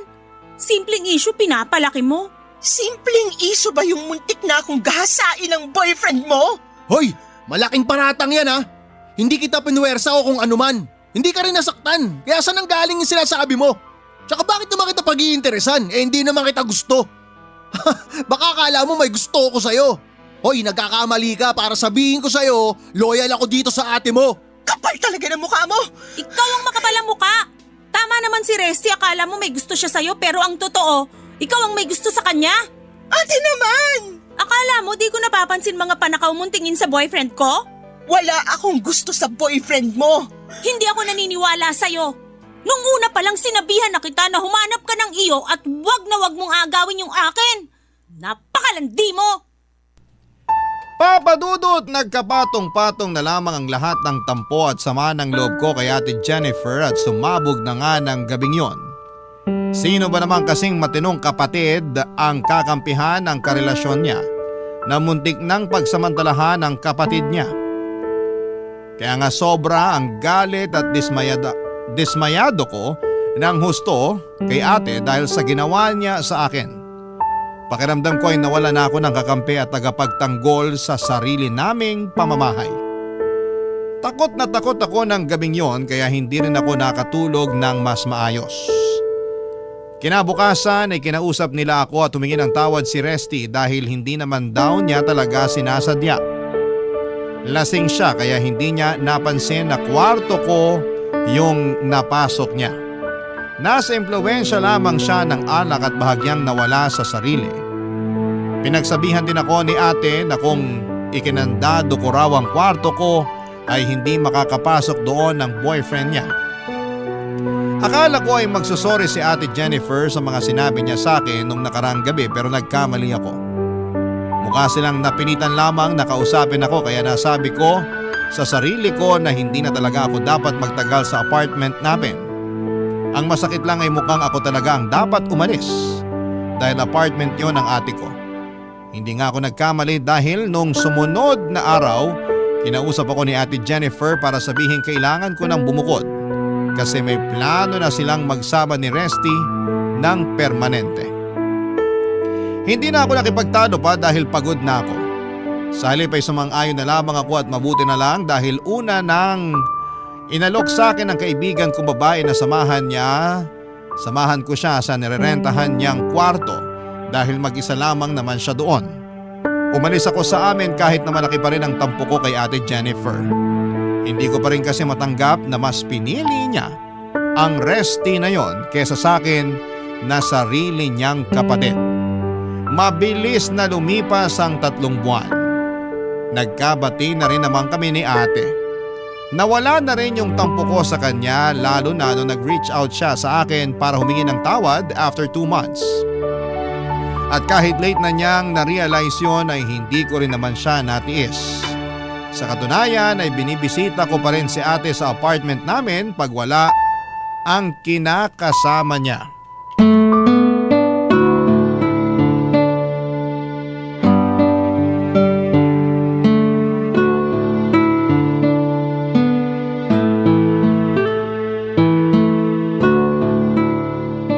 Belated happy birthday, ate. Pasensya ka na kung hindi ako nakapunta sa actual birthday mo ha. Busy kasi sa trabaho eh. Okay lang naman. Ayoko ring makaabala sa'yo. Hindi ka naman abala. Tsaka expected ko na masaya ka naman nung araw na yun kasi kasama mo si Kuya Resty. Yung totoo? Iyak lang ako ng iyak nung birthday ko. Ha? Bakit? Ano nangyari? Yung kuya mo kasi. Nahuli kong nambababae. Ano? Ang kapal naman ng mukha niya. Sino yung babaeng yon? Kilala mo ba? Oo, syempre. Yung misis niya. Oh my gosh! Nabasa ko kasi usapan nila sa text message. Ang sweet nila tapos nagpaplano pa sila ng bakasyon kasama mga anak nila. Mukhang nagkabalikan na sila. Kaya nanlalamig na siya sa akin. Yan na nga bang sinasabi ko? Loko talaga yung boyfriend mo. Hindi ko na siya boyfriend. Nakipaghiwalay na ako sa kanya last night lang. Pinalayas ko na rin siya rito sa apartment ko kaya ako na lang uli mag-isa rito. Ay, ganun ba? Pasensya ka na ate. Nakakagulat pa rin kasi akala ko talaga wala na siyang feeling sa misis niya tapos biglang meron pa pala. Akala ko rin eh. Pero nung kinumpronta ko siya, sabi niya sa akin na may mga na-realize daw siya. Di ko na inalam kung ano kasi baka sumakit lang ulo ko. For sure, sasabihin lang niya na mas mahal niya talaga asawa niya. Kaya gusto niya uli na magkabalikan sila. Akala ko ba may jowa rin yung asawa niya? Nalaman daw niya na ginagamit lang nito yung lalaki para pagselosin siya. Ay wow! Ang romantic naman. Kaya nga eh. Nakakabwisit, diba? Hindi lang nakakabwisit, nakakagigil din. Grabe ha, sarap suntukin sa mukha. Buti na lang talaga wala na siya rito sa apartment mo. Oo nga eh. Nalulungkot lang ako kasi mahal ko na siya.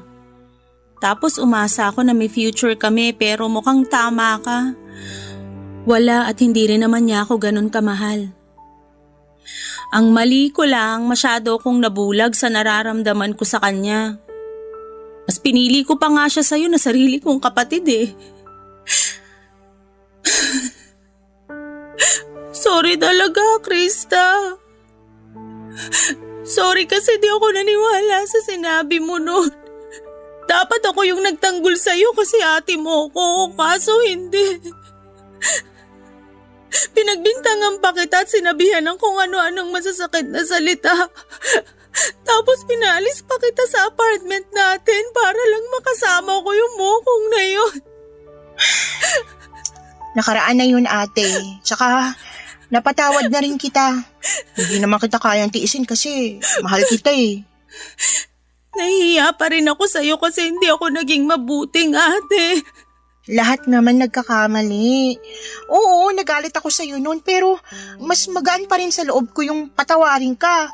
Sana lang, di na maulit yun sa mga susunod mo pang makakarelasyon kasi baka masabunutan talaga kita. Buti na lang talaga hindi ako ganun kamaldita nung gabing yun.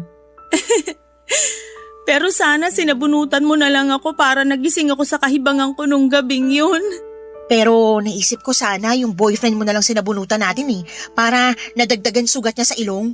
Hoy, bayolente ah! Siyempre! Oh, wag mong sabihin na pinagtatanggol mo pa rin yun. Hindi na no, kaya nga pinalayas ko na siya rito. Anong akala niya sa akin magmamakaawa sa kanya? Nek-nek niya! Yan ang gusto ko sa'yo, matapang ka talaga. Pero mas matapang ka. Narealize ko nga mga sinabi mo sa pagmamadali kong makapag-asawa.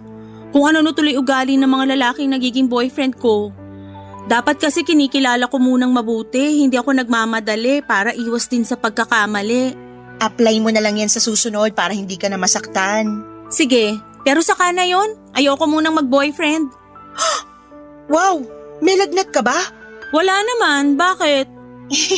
Bago kasi yan sa pandinig ko eh, yung ayaw mo na munang mag-boyfriend. Not so you. Ewan ko sa'yo. Basta. Salamat kasi pinatawad mo ko. Salamat dahil nandyan ka. Walang anuman, basta tandaan mo nandito lang ako. Hindi lang tayo mag-ate, mag-best friend din tayo. Naiiyak tuloy ako. Hoy, wag ka nga umiyak. Lumabas na lang tayo para kumain. I-celebrate na natin birthday mo dahil hindi mo deserve umiyak sa isang manloloko. Papadudot, lumabas kami ni Ate Jennifer para kumain sa paborito niyang restaurant kung saan kami nagkwentuhan, nagtawanan at nag-iyakan.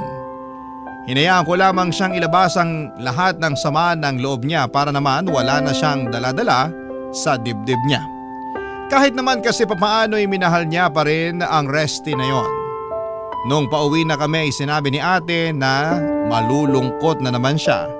Sa pag-uwi niya kasi mag-isa lamang siya sa apartment. Kaya nga nag-decide akong sumama sa kanya.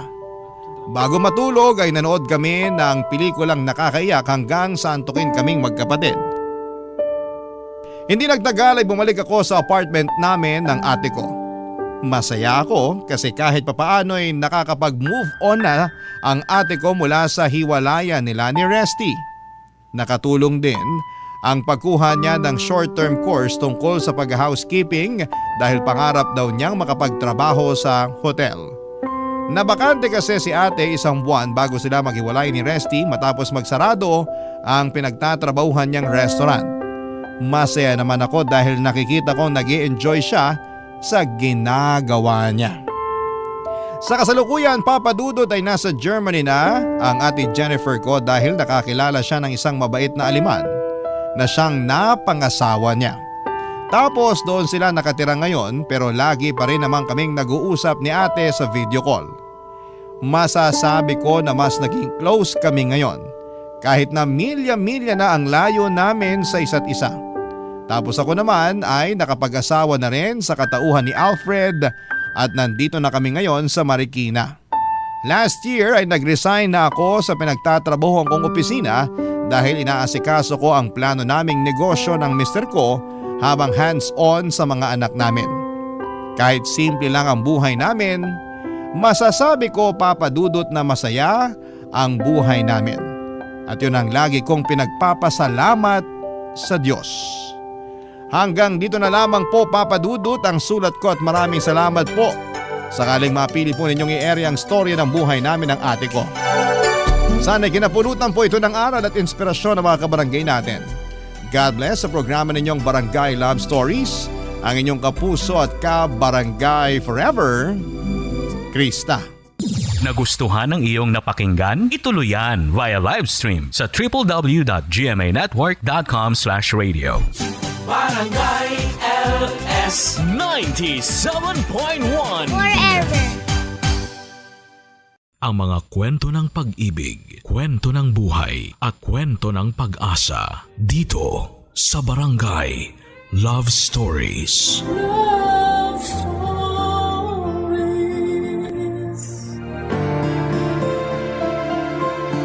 Sa buhay mag-asawa, madalas na sinusubok ang kanilang katatagan at pagsasama ng mga problema.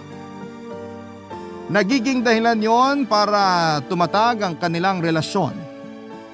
Kaya lang minsan ay nagiging dahilan din para bumitaw sila mula sa isa't isa. Ikaw kapuso, hanggang kailan mo mamahalin ang taong wala ng pagmamahal para sa'yo? Dear Papa Dudut, walang perpektong pamilya at wala ding perpektong relasyon. Ano pa man ang pagsubok na pagdadaanan ng bawat mag-asawa ay hindi nila dapat iniiwan ang isa't isa. Dahil sa panahon ng pighati at pait ng buhay, ang bawat isa lang din ang pwede nilang kapitan upang kuhanan ng lakas ng loob. Papa Dudut, itago niyo na lamang po ako sa pangalang Jovelyn. 39 years old na ako sa ngayon at nakatira dito sa La Union. Hindi ako nakapagtapos ng pag-aaral at ang pagtitinda ng mga gulay sa palengke ang naging hanap buhay ko. Nakakapagod lalo na at 3 lamang kami ng pinsang kong magkasama sa malaking pwesto namin ng gulayan. Pero ayos lang kasi wala namang trabaho ang madaling gawin talaga. Sa gulayan na rin halos umikot ang ilang taon ng buhay ko, Papa Dudut. Masaya naman lalo na at nagiging kaibigan ko na rin ang mga suki ko. Dahil malaki ang pwesto namin sa palengke, madalas din na malaki ang kita ko, lalo na kapag malapit na ang fiesta sa mga malapit na barangay. Puso kasi ang malalaking handaan sa lugar namin kapag may mga ganong okasyon. At sa ganong okasyon din ako Nagkaroon ng pagkakataon na nakilala si Kiko na kalaunan ay naging asawa ko, Papa Dudut.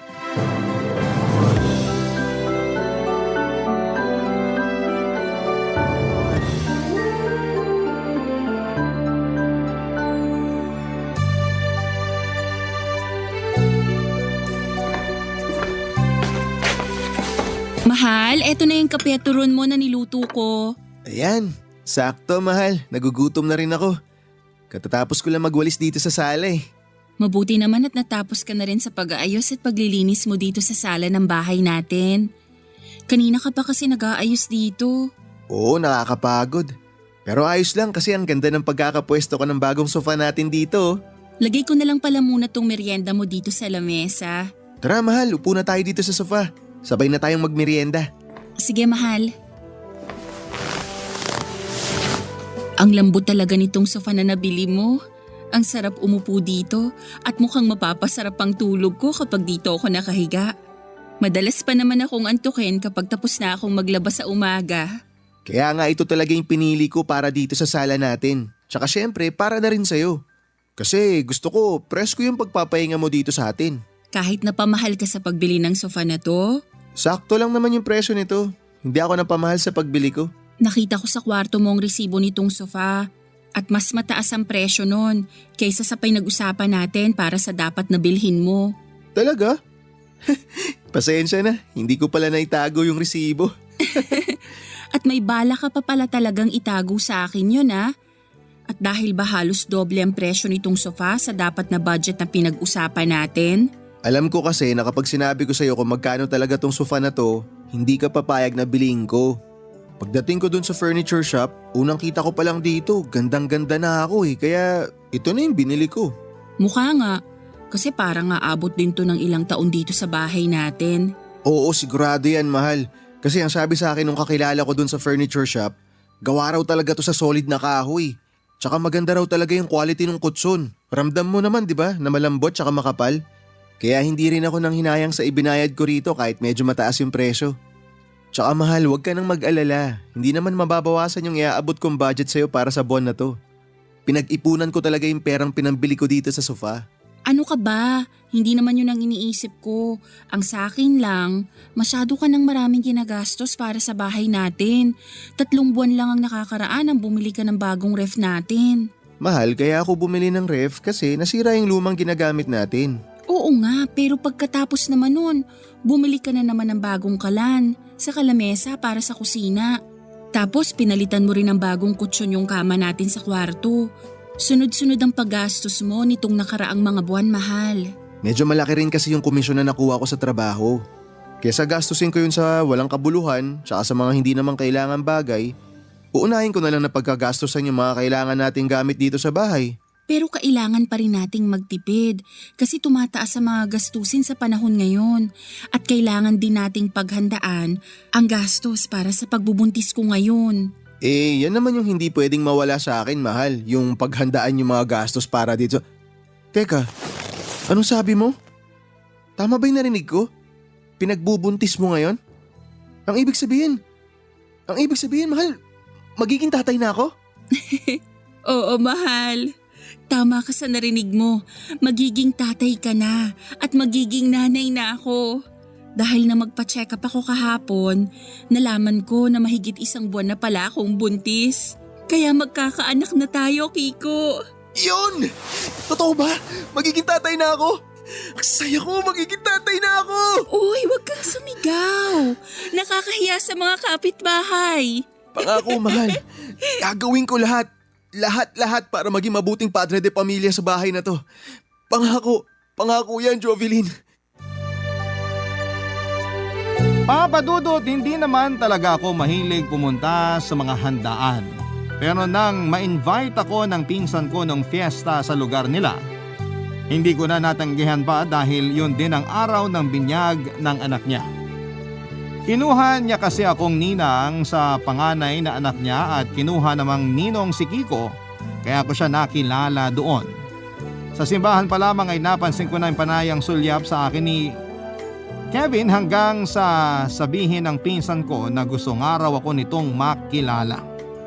Nung araw din na yon ay nakapagkwentuhan kami ni Kiko at nalaman ko na nagtatrabaho pala siya sa isang malaking grocery sa bayan. May motor din siya noon kaya hindi ko na natanggihan pa nang alokin niya akong ihatid pa uwi sa bahay ko. Panay na rin kasi ang tuksuhan sa amin ng pinsan ko at iba pang mga bisita ng araw na yon. Naramdaman ko naman na mabait siya kaya naging magaan din kaagad ang loob ko sa kanya. Hindi nga nagtagal ay formal na niya akong niligawan at ipinakita niya talaga sa akin na seryoso siya sa intensyon niya para sa akin. Pumunta siya noon sa bahay para dalhan ako ng pagkain. Iniimbitahan ko na kumain sa labas at minsan pa ay sinasama niya ako sa mga family gatherings nila. Kaya naman nahulog na rin ng tuluyan ang loob ko sa kanya hanggang sa magkaroon kami ng relasyon at naging mag-asawa. Doon kami tumira sa bahay na naiwan sa akin ng mga magulang ko, Papa Dudut. At pagkalipas nga ng ilang taon ay nabiyayaan na rin kami ng isang anak na lalaki.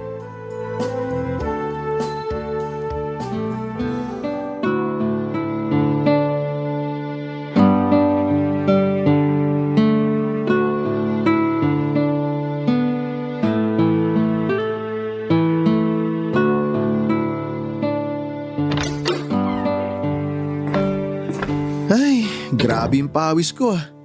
Hindi naman ganun kainit sa labas ngayon pero tagaktak oh. Ay nako, makaupo nga muna dito sa sofa. Uy, may merienda na pala dito sa lamesa. Sakto.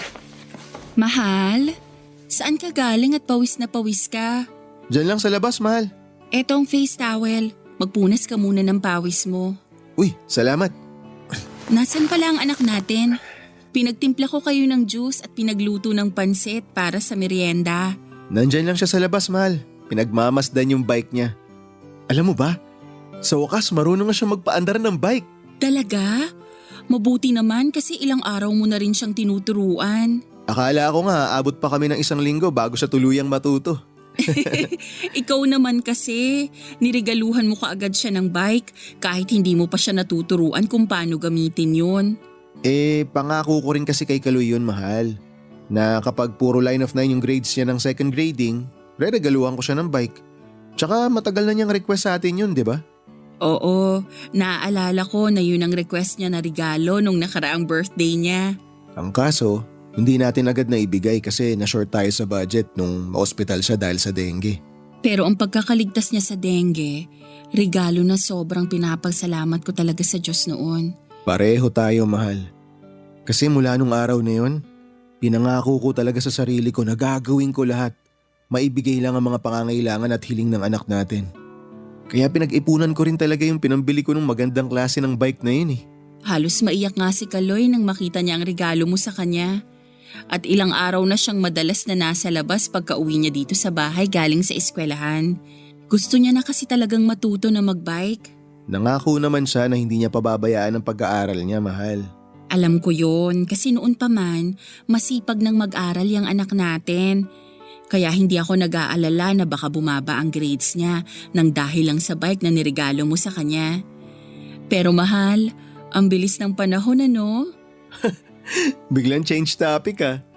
Pero tama ka, ang bilis nga ng panahon. Napansin mo rin pala? Oo naman, parang dati lang nagpupuyat tayo pareho sa pag-aalaga sa kanya nung baby pa lang siya. Ngayon, marunong na siyang magbike mag-isa. Ang totoo, mahal. Habang tinuturuan ko si Kaloy na magbike kasama yung mga kaibigan niya, medyo naluluha ako. Bakit naman? Wala lang. Naisip ko lang na darating yung araw na iiwan niya rin tayo. Oras na magkaroon na siya ng sarili niyang pamilya. Mahal, grade 5 pa lang si Kaloy. Bakit pag-aasawa ka agad ang naisip mo sa kanya? Ay, sorry mahal. Masyado yatang naging advance yung pag-i-imagine ko kanina.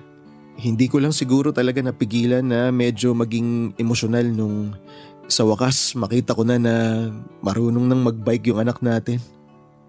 Tuwang-tuwa siya, mahal. Tsaka paulit-ulit niyang sinasabi sa akin na, Papa, salamat po sa pagtuturo sa akin na magbike. I love you, Papa. Ang sarap pakinggan nun, mahal. Sobrang sarap. Kaya pinagpapasalamat ko talaga sa Diyos na ikaw tsaka si Kaloy yung binigay niya sa akin. Malambing kasi talaga si Kaloy at tagmana siya sa'yo. Pero ako rin, mahal. Nagpapasalamat ako sa pagiging responsable mong asawa sa akin at tatay sa anak natin. Salamat at mahal na mahal din kita, Kiko. Papadudot mula nang dumating sa buhay naming mag-asawa ang anak naming si Kaloy, ay wala na nga akong mahihiling pa noon. Bata pa lamang ang anak namin ay napakabait, masunurin at matalino na talaga siya. Consistent top 1 siya sa klase nila at palaging magagandang bagay ang napapakinggan ko mula sa mga teachers niya. Kahit na 10 years old pa lamang siya noon ay marami na siyang pangarap para sa amin ng tatay niya. Palaging sinasabi ni Kaloy na gagawin niya ang lahat para makabawi sa amin na mga magulang niya. Ang sabi ko naman ay wala siyang dapat na bawiin dahil responsibilidad naming mga magulang niya ang ibigay ang pangangailangan niya. Pero palagi niya pa rin sinasabi na kasama kami ni Kiko sa lahat ng pangarap niya dahil pinakapangarap niya ang mapasaya kaming mga magulang niya, Papa Dudut. Kaya naman masasabi ko na wala na akong mahihiling pa noon sa buhay ko kung hindi ang mabuting kalusugan para sa asawa at anak ko at mas mahabang oras na makasama ko pa silang dalawa. Kaya lang ay may mga panalangin talaga tayo na hindi madalas na ibibigay sa atin sa kadahilanan na hindi natin maintindihan. Dahil dumating noon ang panahon na bigla na lamang kinuha sa amin ang nag-iisa at pinakamamahal naming anak na si Kaloy, Papa Dudut. Barangay Love Stories. Barangay Love Stories. Papa Dudut, matagal na talaga na gusto noon ni Kaloy na magkaroon at matuto siyang magbike. Karamihan sa mga pinsan at kaibigan niya ay palaging magkakasama sa hapon at gumagala sakay ang kani-kanilang mga bisikleta. Isang beses lang na hiniling yon ni Kaloy noon at ang sabi namin ay pag-iipunan namin ang pagbili ng bike sa kanya. Dapat talaga ay birthday gift namin yon sa kanya. Pero hindi natuloy dahil nga na dengue siya at ilang araw na naospital. Pero ilang buwan lang ang nakalipas nang sa wakas ay mabilhan na siya ni Kiko ng bike. Tuwang-tuwa talaga si Kaloy at halos maiyak siya nang makita niya ang bagong bike niya. Ilang mahigpit na yakap at halik sa pisngi ang natanggap naming mag-asawa mula sa kanya, Papa Dudut. At paulit-ulit siyang nangako na lalo niya pang pagbubutihin ang pag-aaral niya. Lalo raw siyang magiging mabuting anak sa amin ng tatay niya. Sobrang espesyal ng bike na yon para kay Kaloy. Ang hindi namin alam, yun din pala ang magiging dahilan para maaga siyang kunin sa amin noon ng Diyos. Dahil ng araw na sumama si Kaloy sa mga pinsan niya para mamasyal sakay ng kanya-kanyang bisikleta, ay naaksidente ang anak ko. Nabundol siya ng isang malaking truck na naging dahilan para bawian siya ng buhay, Papa Dudut.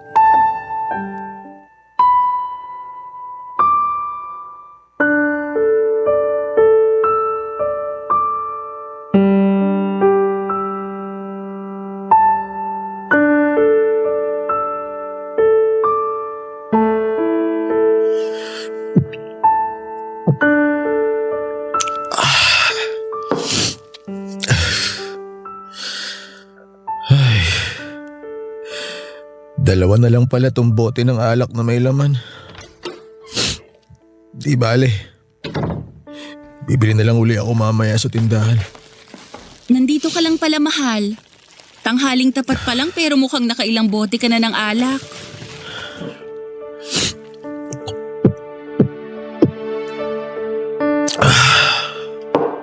May dala akong kanin at ulam dito. Kumain ka muna para naman magkaroon ng laman yung tiyan mo. May laman na yung tiyan ko. Di na ako kakain. Hindi pwede na puro alak lang ang laman ng tiyan mo. Ay, iinit Iinit ko lang tong munggo na nabili kong ulam at sabayan mo na akong kumain dahil may kanin na rin dito. Kung gusto mong kumain, kumain ka mag-isa mo. Huwag mo na akong kulitin. Ikaw lang naman ang inaalala ko, Kiko. Hindi nga pwede na puro alak ang laman ng sikmura mo. Eh ano bang pakialam mo? Katawan ko to kaya gagawin ko kahit anong gusto ko. Kiko… Kung magkasakit man ako, hindi mo na ako kailangan alagaan. Hayaan mo na lang ako nakainin ang sakit ko. Hayaan mo nang lumala. Patapon na rin naman tong buhay ko eh. Huwag mong sabihin yan. Alam naman natin na yun ang totoo. Hindi, Kiko. Kahit kailan hindi naging patapon ang buhay mo. Patapon na yung buhay ko. Wala akong kwenta mula nung mawala yung anak natin. Mula nung mamatay siya nang dahil sa akin. Kiko, ilang beses ko bang sasabihin sa'yo na hindi mo kailangan nasisihin ang sarili mo? Wala kang kasalanan kung bakit namatay si Kaloy. Dahil aksidente yun. Walang may gusto sa nangyari sa kanya. Pero kung di ko siya binilihan ng bike, hindi siya ma-aksidente. Sana hindi ko na lang siya pinayagan na magbike sa malayo kasama ng mga kaibigan niya. Dapat sinamahan ko na lang siya eh. Dapat di ko na lang siya pinayagan na sumama sa mga yun para hindi siya aksidente. Kiko, tama na. Hindi na natin maibabalik pa ang nakaraan. Ayun na nga, Jovelyn!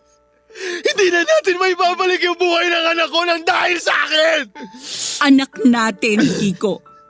Huwag mo naman sanang kalimutan na hindi lang ikaw ang nawala ng anak dito. Nanay ako ni Kaloy. At hindi rin madali sa akin ang pagkawala niya. Pero alam mo kung ano yung mas masakit ngayon? Yung pakiramdam na parang hindi lang siya ang nawala sa buhay ko. Parang pati ang asawa ko nawala na sa akin. Hindi mo kasi naiintindihan eh. Naiintindihan kita, Kiko. Mahirap pero pilit kitang iniintindi. Tanggapin mo na lang kasi na wala na ang anak natin at kahit kailan, hindi na siya babalik sa atin. At please lang, huwag mo nang paulit-ulit na sisihin ang sarili mo dahil wala ka naman talagang kasalanan. Kasalanan ko! Kasalanan ko! Naiintindihan mo kasalanan ko! Kasalanan ko kung bakit namatay yung anak natin! At kahit ano sabihin mo, hindi mo maalis sa akin na sisihin yung sarili ko dahil ako naman talaga yung dahilan ng pagkamatay niya! Naging pabayaan ako, Ama! Nababayaan ko si Kaloy! Ako lang ang dapat sisihin sa pagkamatay niya! Wala nang iba! Wala akong kwentang padre di pamilya! Wala akong kwenta! Kahit sunugin pa ng paulit-ulit sa impyerno yung kaluluwa ko, hindi ko mababayaran yung pagkamatay ng anak ko!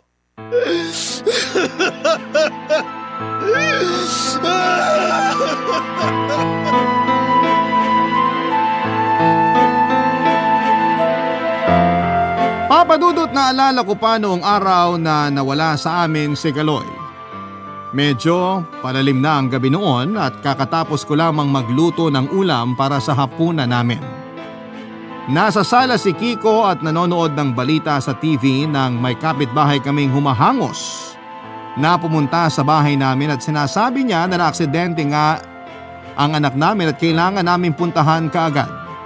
May mga sumunod pa siyang mga sinabi pero hindi ko na yon maalala pa. Kaagad na kaming pumunta ni Kiko sa lugar kung saan ay naaksidente si Kaloy. Papa Dudut, kahit nababalot ng malapot na dugo ang buong katawan ni Kaloy. Nang makita ko siya noong nakahandusay sa may gitna ng kalsada, nakilala ko kaagad ang anak ko. May barangay tanod na nasa tabi niya at sinabi na wala ng buhay ang anak ko. Kaagad kong nilapitan si Kaloy at niyakap kahit pinipigilan ako ng mga tao sa paligid ko.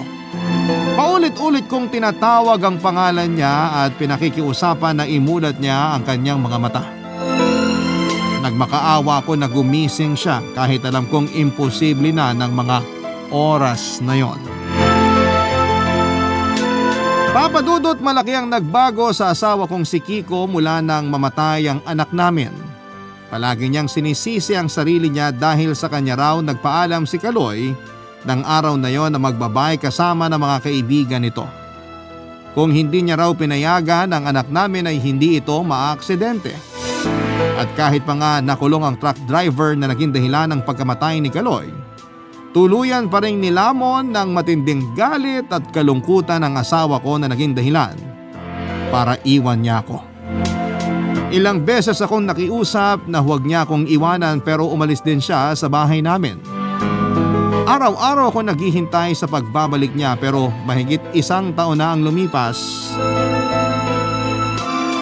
Walang Kiko ang bumalik sa bahay namin.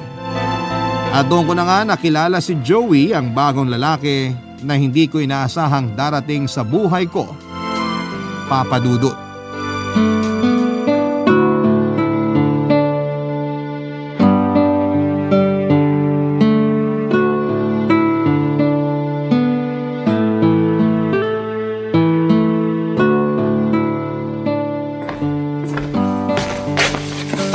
Sorry, medyo natagalan ako. Nalimutan ko kasi kung saan ko nilagay itong bulak. Ayos lang. Uupo na ako dito sa tabi mo para magamot ko na yung sugat sa braso mo, Joey. Sige. Medyo malaki pala ang sugat mo dito, no? Oo, yan ang pinakamalaki. Kasi halos gasgas na lang yung nasa may binti at kaliwang braso ko. Eto lang talaga yung napagasgas ng madiin sa semento nang itulak ako ng malakas nung lasing na nambastos sa'yo. Ay, mabuti na lang talaga at hindi mukha mo ang nasubsob sa semento kanina. Mabuti na lang talaga, kung hindi, mababawasan pa tong kapugian ko. Aray! Naku, sorry. Napadiin yata masyado tong bulak ko na may alcohol dito sa sugat mo. Masakit ba? Hindi naman masyado, pero medyo mabigat pala yung kamay mo, Jovelyn. Ngayon ko lang nalaman. Oo, lalo na kapag bigla na lang humahangin dito sa loob ng bahay. Bumibigat na lang bigla tong kamay ko. Uy, hindi ako mahangin ha. Nagbibiro lang naman ako sa sinabi ko na pogi ako. Alam ko naman yon. Heto naman no, masyadong maramdamin. O ayan, tapos ko nang linisin yung sugat mo. Sana hindi masyadong mamagayan kahit medyo malaki talaga. Kung mamagaman yan, alam ko naman nagagaling din kaagad. Tsaka huwag kang mag-alala, malayo yan sa bituka. Kaya hindi ako mamamatay ng dahil sa sugat na yan. Baka nga mauna pang mamatay sa akin yung lasing na nakaaway ko kanina eh. Uy, grabe ka. Palagi kasing may kaaway yun, di ba? Oo, madalas ko nababalitaan na may kaaway talaga yung dito sa lugar natin. Kita mo na? Kaya mauuna pang mamatay sa akin yun.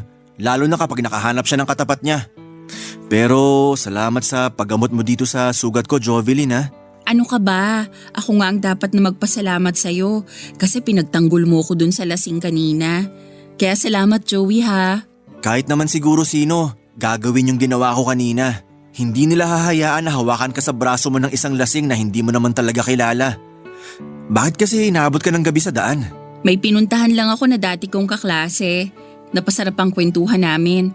Kaya hindi ko na malaya ng oras. Kaya ayun, inabot na ako ng gabi. Lalaki ba yung tinutukoy mo na dati mong kaklase? Babae yun na kumari ko dahil inaanak ko ang panganay niyang anak. Bakit mo naman naitanong kung lalaki ba ang pinuntahan ko kanina? Wala lang, na-curious lang ako. Kasi di ba, medyo matagal na rin kayong hiwalay ng asawa mo. Paano mo nalaman? Sorry naikwento lang nung isang kapitbahay nyo na madalas magpagawa sa talyer namin ng sasakyan niya. Ayos lang.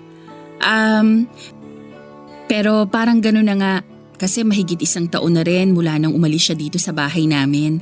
Hindi na kayo nag-uusap ulit mula nung umalis siya? Hindi na. Sinubukan ko siyang hanapin pero ang sabi ng kapatid niya, hayaan ko na lang daw munang lumayo sa akin si Kiko. Kasi tuwing makikita raw ako ni Kiko, wala siyang ibang naaalala kundi yung pagkamatay ng anak namin. Ay, grabe nga eh. Sa tinagal-tagal ng pagsasama namin bilang mag-asawa noon, hindi ko maisip kung bakit yun ang naaalala niya sa akin. Wala na ba talaga akong magandang alaala na naibigay sa kanya?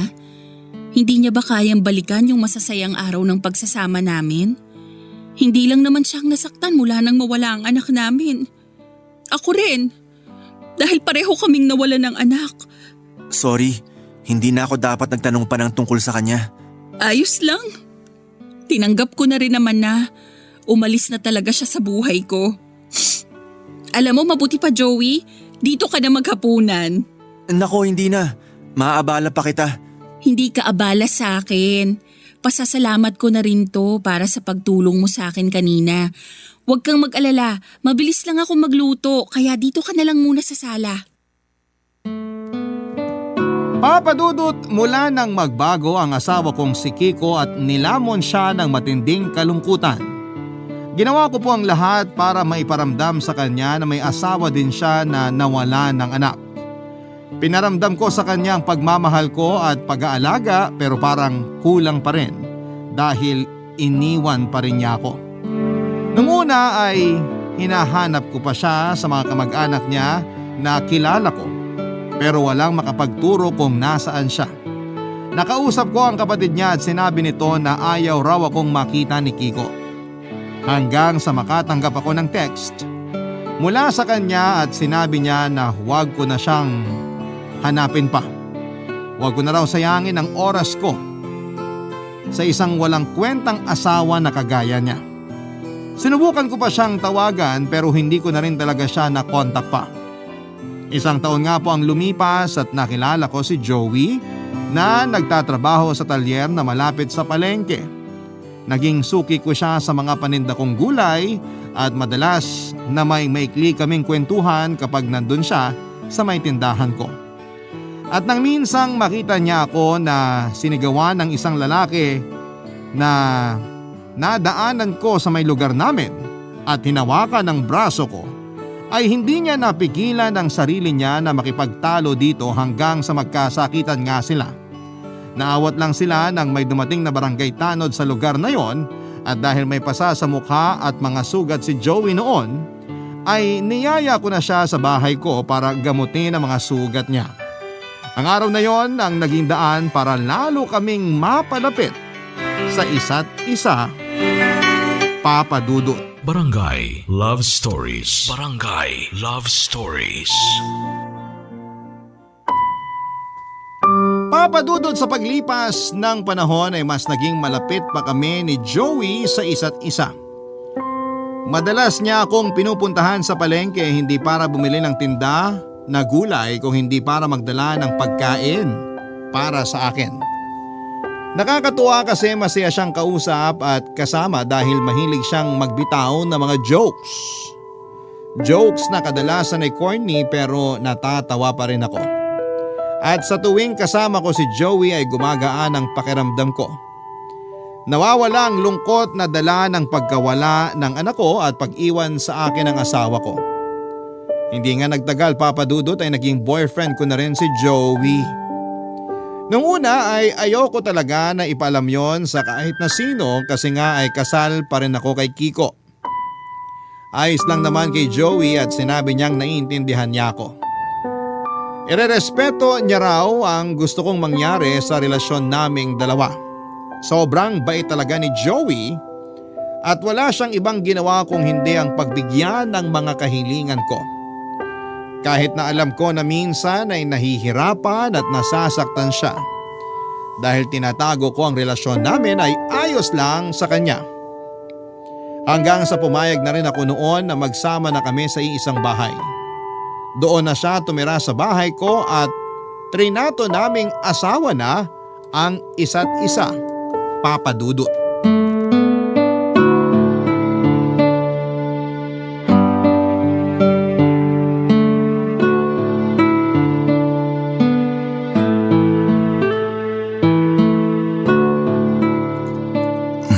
Jovelyn, medyo gagabihin pala ako ng uwi mamaya. May lakad ka ba pagkatapos ng trabaho mo? May kliyente kasi ako na tumawag kahapon. Pupunta raw siya sa talyer mamaya kasi may gusto siyang ipatingin sa sasakyan niya. Kaya lang gabi na siya makakapunta. Bakit hindi na lang niya ipagpabukas? Nung isang linggo pa raw talaga niya gustong ipatingin sa akin yung sasakyan niya. Kasi iba raw talaga ang tunog sa tuwing bubuhayan niya yung makina. Wala lang talaga siyang oras kaya hindi niya maidaan sa talyer. Sakto, Bukas ang off niya sa trabaho kaya pwede niyang iwan ng sasakyan niya sa talyer mamaya. Huwag ka mag-alala, bukas ko pa naman aayusin yon kung may kailangan man akong ayusin doon. Hihintayin ko lang talaga siya na makarating sa talyer para maiwan niya doon ang sasakyan. Okay, sige. Oh, bakit parang bigla namang nalungkot ang asawa ko? Hindi Hindi raw, pero humahaba yung uso mo. Sabihin mo na kung ano man yung gusto mong sabihin, Jovelyn. Bala ko kasi sanang magluto ng paborito mong nilagang baka mamaya. Pero sige, sa ibang araw ko na lang siguro gawin yon. Pwede mo pa rin namang iluto yun mamaya. Wag na, sa ibang araw na nga lang. Jovelyn, ang sabi ko, gagabihin lang ako. Pero dito pa rin naman ako maghahapunan. Kaya iluto mo na yung paborito kong ulam na nilagang baka. Kakainin ko yun kahit malamig at namumuo ng mantika sa sabaw. Sira. Siyempre iinitin ko naman yun bago ko ihain dito sa lamesa para kainin mo. Pero sige, yun na lang ang iluluto ko mamaya. At hihintayin na lang din kita na makauwi para sabay na tayo makapaghapunan. Sigurado ka? Oo naman. Baka malipasan ka ng gutom kapag hinintay mo pang pag-uwi ko. Hindi naman ako mabilis magutom sa gabi, kaya hihintayin na lang kitang makauwi. Mas nabubusog din ako kapag sabay tayong kumakain. Okay, sige. Ikaw ang bahala. Kailangan ko na rin palang umalis kasi ako magbubukas ng talyer ngayon. Ito pala yung bag mo, Joey. Nasa loob na rin yan yung hinanda kong pagkain para sa tanghalian mo. The best ka talaga, asawa ko. Salamat. Sige alis na ako. Mag-iingat ka ha.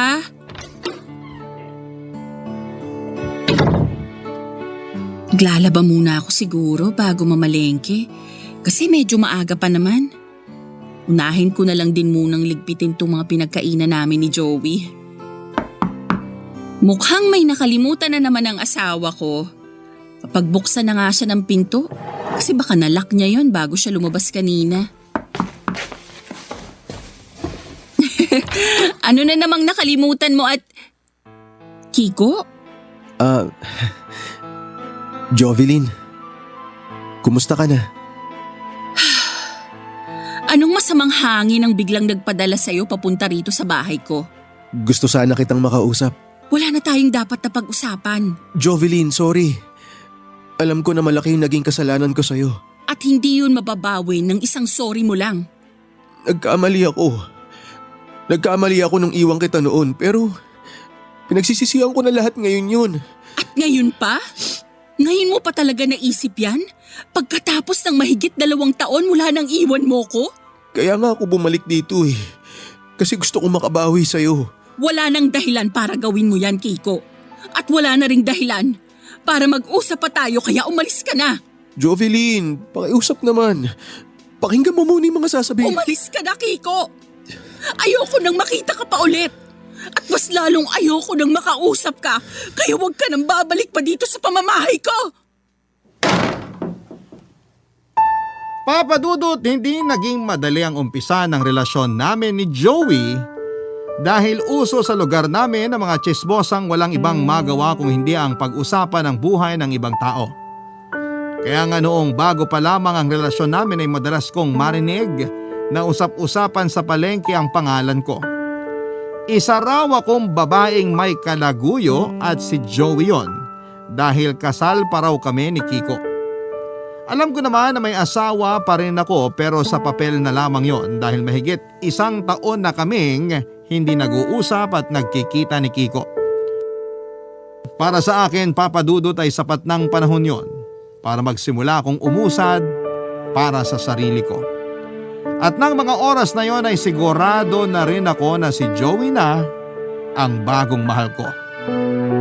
Pero aaminin ko na mula nang muli kaming magkita ni Kiko ay nagsimula akong maguluhan.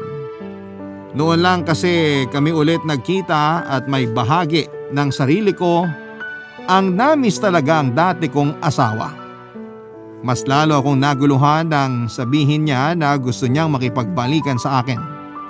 Sa totoo lang ay matagal kong ipinagdasal na sana mangyari yon na muli siyang bumalik at makipag-ayos sa akin.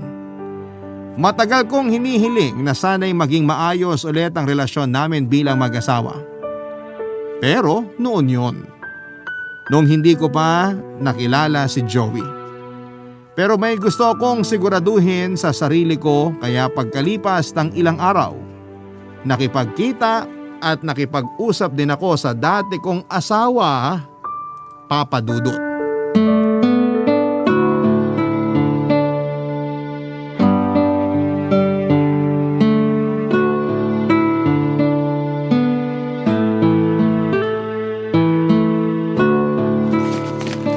Grabe, ang traffic pa uwi dito sa bahay. Halos kalahating oras din ang binahe ko. Ano yung naaamoy ko? Ang bango ah. Mukhang masarap ang niluto ng asawa ko ah. Jovelyn, nakauwi ka na pala. Sakto kasi naghahain na rin ako dito sa lamesa para sa hapunan natin. Dapat nga medyo kanina pa ako. Na-traffic lang ako sa bayan kasi may prosesyon ngayon doon. Ay oo, fiesta kasi ngayon doon, kaya marami rin talagang tao. Nawala nga yan sa isip ko.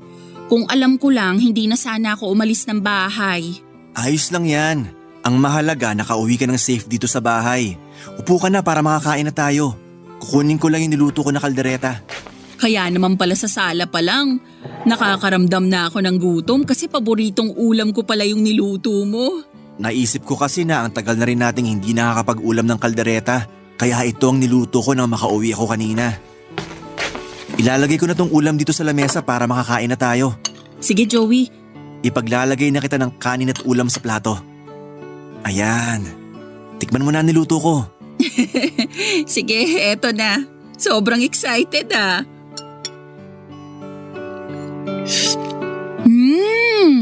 Masarap ah. Malambot yung karne. At sakto lang din ang timpla ng sarsa mo dito sa kaldereta. Mukhang masisira na naman ang diet ko nito. Ayos lang yan. Eto, lalagyan pa kita ng kanin at ulam.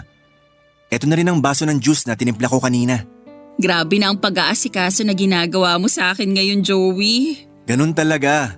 Kasi minsan ko lang magawa to sa'yo, Jovelyn. Ang makabawi sa mga pag-aasikaso mo sa akin. Ako yung mas madalas sa bahay, kaya dapat lang na ako ang mas mag-asikaso sa'yo. Hindi dapat ganon, Jovelyn. Dapat palaging pantay ang ginagawa natin dito sa bahay. Hindi man tayo kasal, dapat pagsilbihan pa rin kita bilang asawa ko. Alam mo, naninibago talaga ako sa'yo. May gusto ko bang sabihin sa akin? Wala naman. Gusto ko lang talaga makabawi sa'yo. Sabi ko naman sa'yo, wala kang naging pagkukulang sa akin, kaya hindi mo kailangan na bumawi. Pero Joey, ang totoo, ako yung may gustong sabihin sa'yo. Pwede naman siguro mamaya yan. Pagkatapos natin maghapunan. Kumain na lang muna tayo kasi lalamig na tong niluto ko. Ayoko rin kasing patagalin pa to, Joey. Wala naman akong ginawang kasalanan pero medyo nagigilty lang talaga ako. Alam mo naman pala na wala kang ginawang kasalanan. Kaya siguro hindi na natin kailangan pang pag-usapan kung ano man yan, Jovelyn. Mabuti pa na kumain na tayo para… Nakipagkita ko kay Kiko kanina. Alam ko. Alam mo? Oo, Jovelyn. Hindi ko sinasadya na mabasa yung text niya sa cellphone mo kahapon habang naglalaba ka. Kaya alam kong totoong dahilan ng pag-alis mo kanina. Kahit sinabi mo na may pupuntahan kang pinsan mo sa bayan. Alam ko na si Kiko ang pupuntahan at kikitain mo. Jovelyn, makikipagbalikan ka na ba sa kanya? Tatapusin mo na ba ang lahat sa atin? Bibitawan mo na ba ang relasyon nating dalawa? Ano ba yung mga tanong mo na yan? Siyempre hindi, Joey. Hindi ka makikipaghiwalay sa akin? Hindi ko tatapusin ang relasyon natin kasi ikaw na ang mahal ko. Kaya lang naman ako nakipagkita kay Kiko dahil gusto ko lang masigurado na wala na talaga akong nararamdaman para sa kanya. At tama ako. Ikaw na talaga ang mahal ko. Kasi ikaw yung nandyan noong mga oras na kailangan ko ng taong masasandalan. Ikaw yung nagmahal sa akin nung panahon na kailangan ko ng pagmamahal. Ikaw, Joey. Kaya hindi na magbabago ang desisyon ko na ikaw at ikaw lang ang pipiliin ko.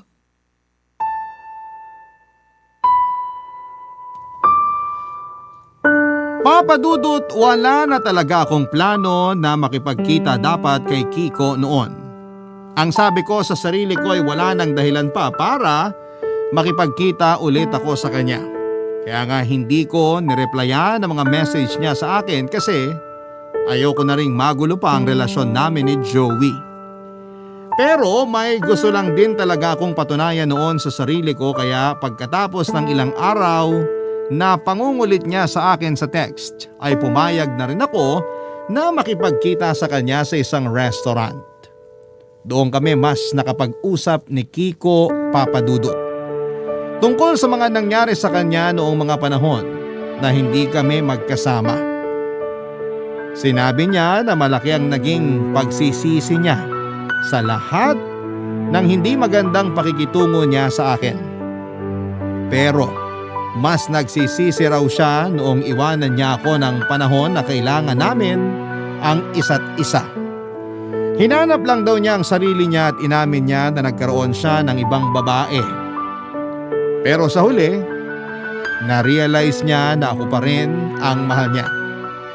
Kaya siya bumalik dahil gusto na niyang ayusin ang relasyon naming dalawa. Alam niya ang tungkol kay Joey at umaasa siya noon na siya ang pipiliin ko. Tahimik lang akong nakinig sa mga sinabi niya habang patuloy kong pinapakiramdaman ang sarili ko. At nang hawakan niya ang kamay ko kasunod ng muling paghingi ng tawad sa akin, ngumiti ako sa kanya kasunod ng pagbawi ng kamay ko. Nang mga oras na yon, Papadudot, ay malinaw na sa akin ang lahat.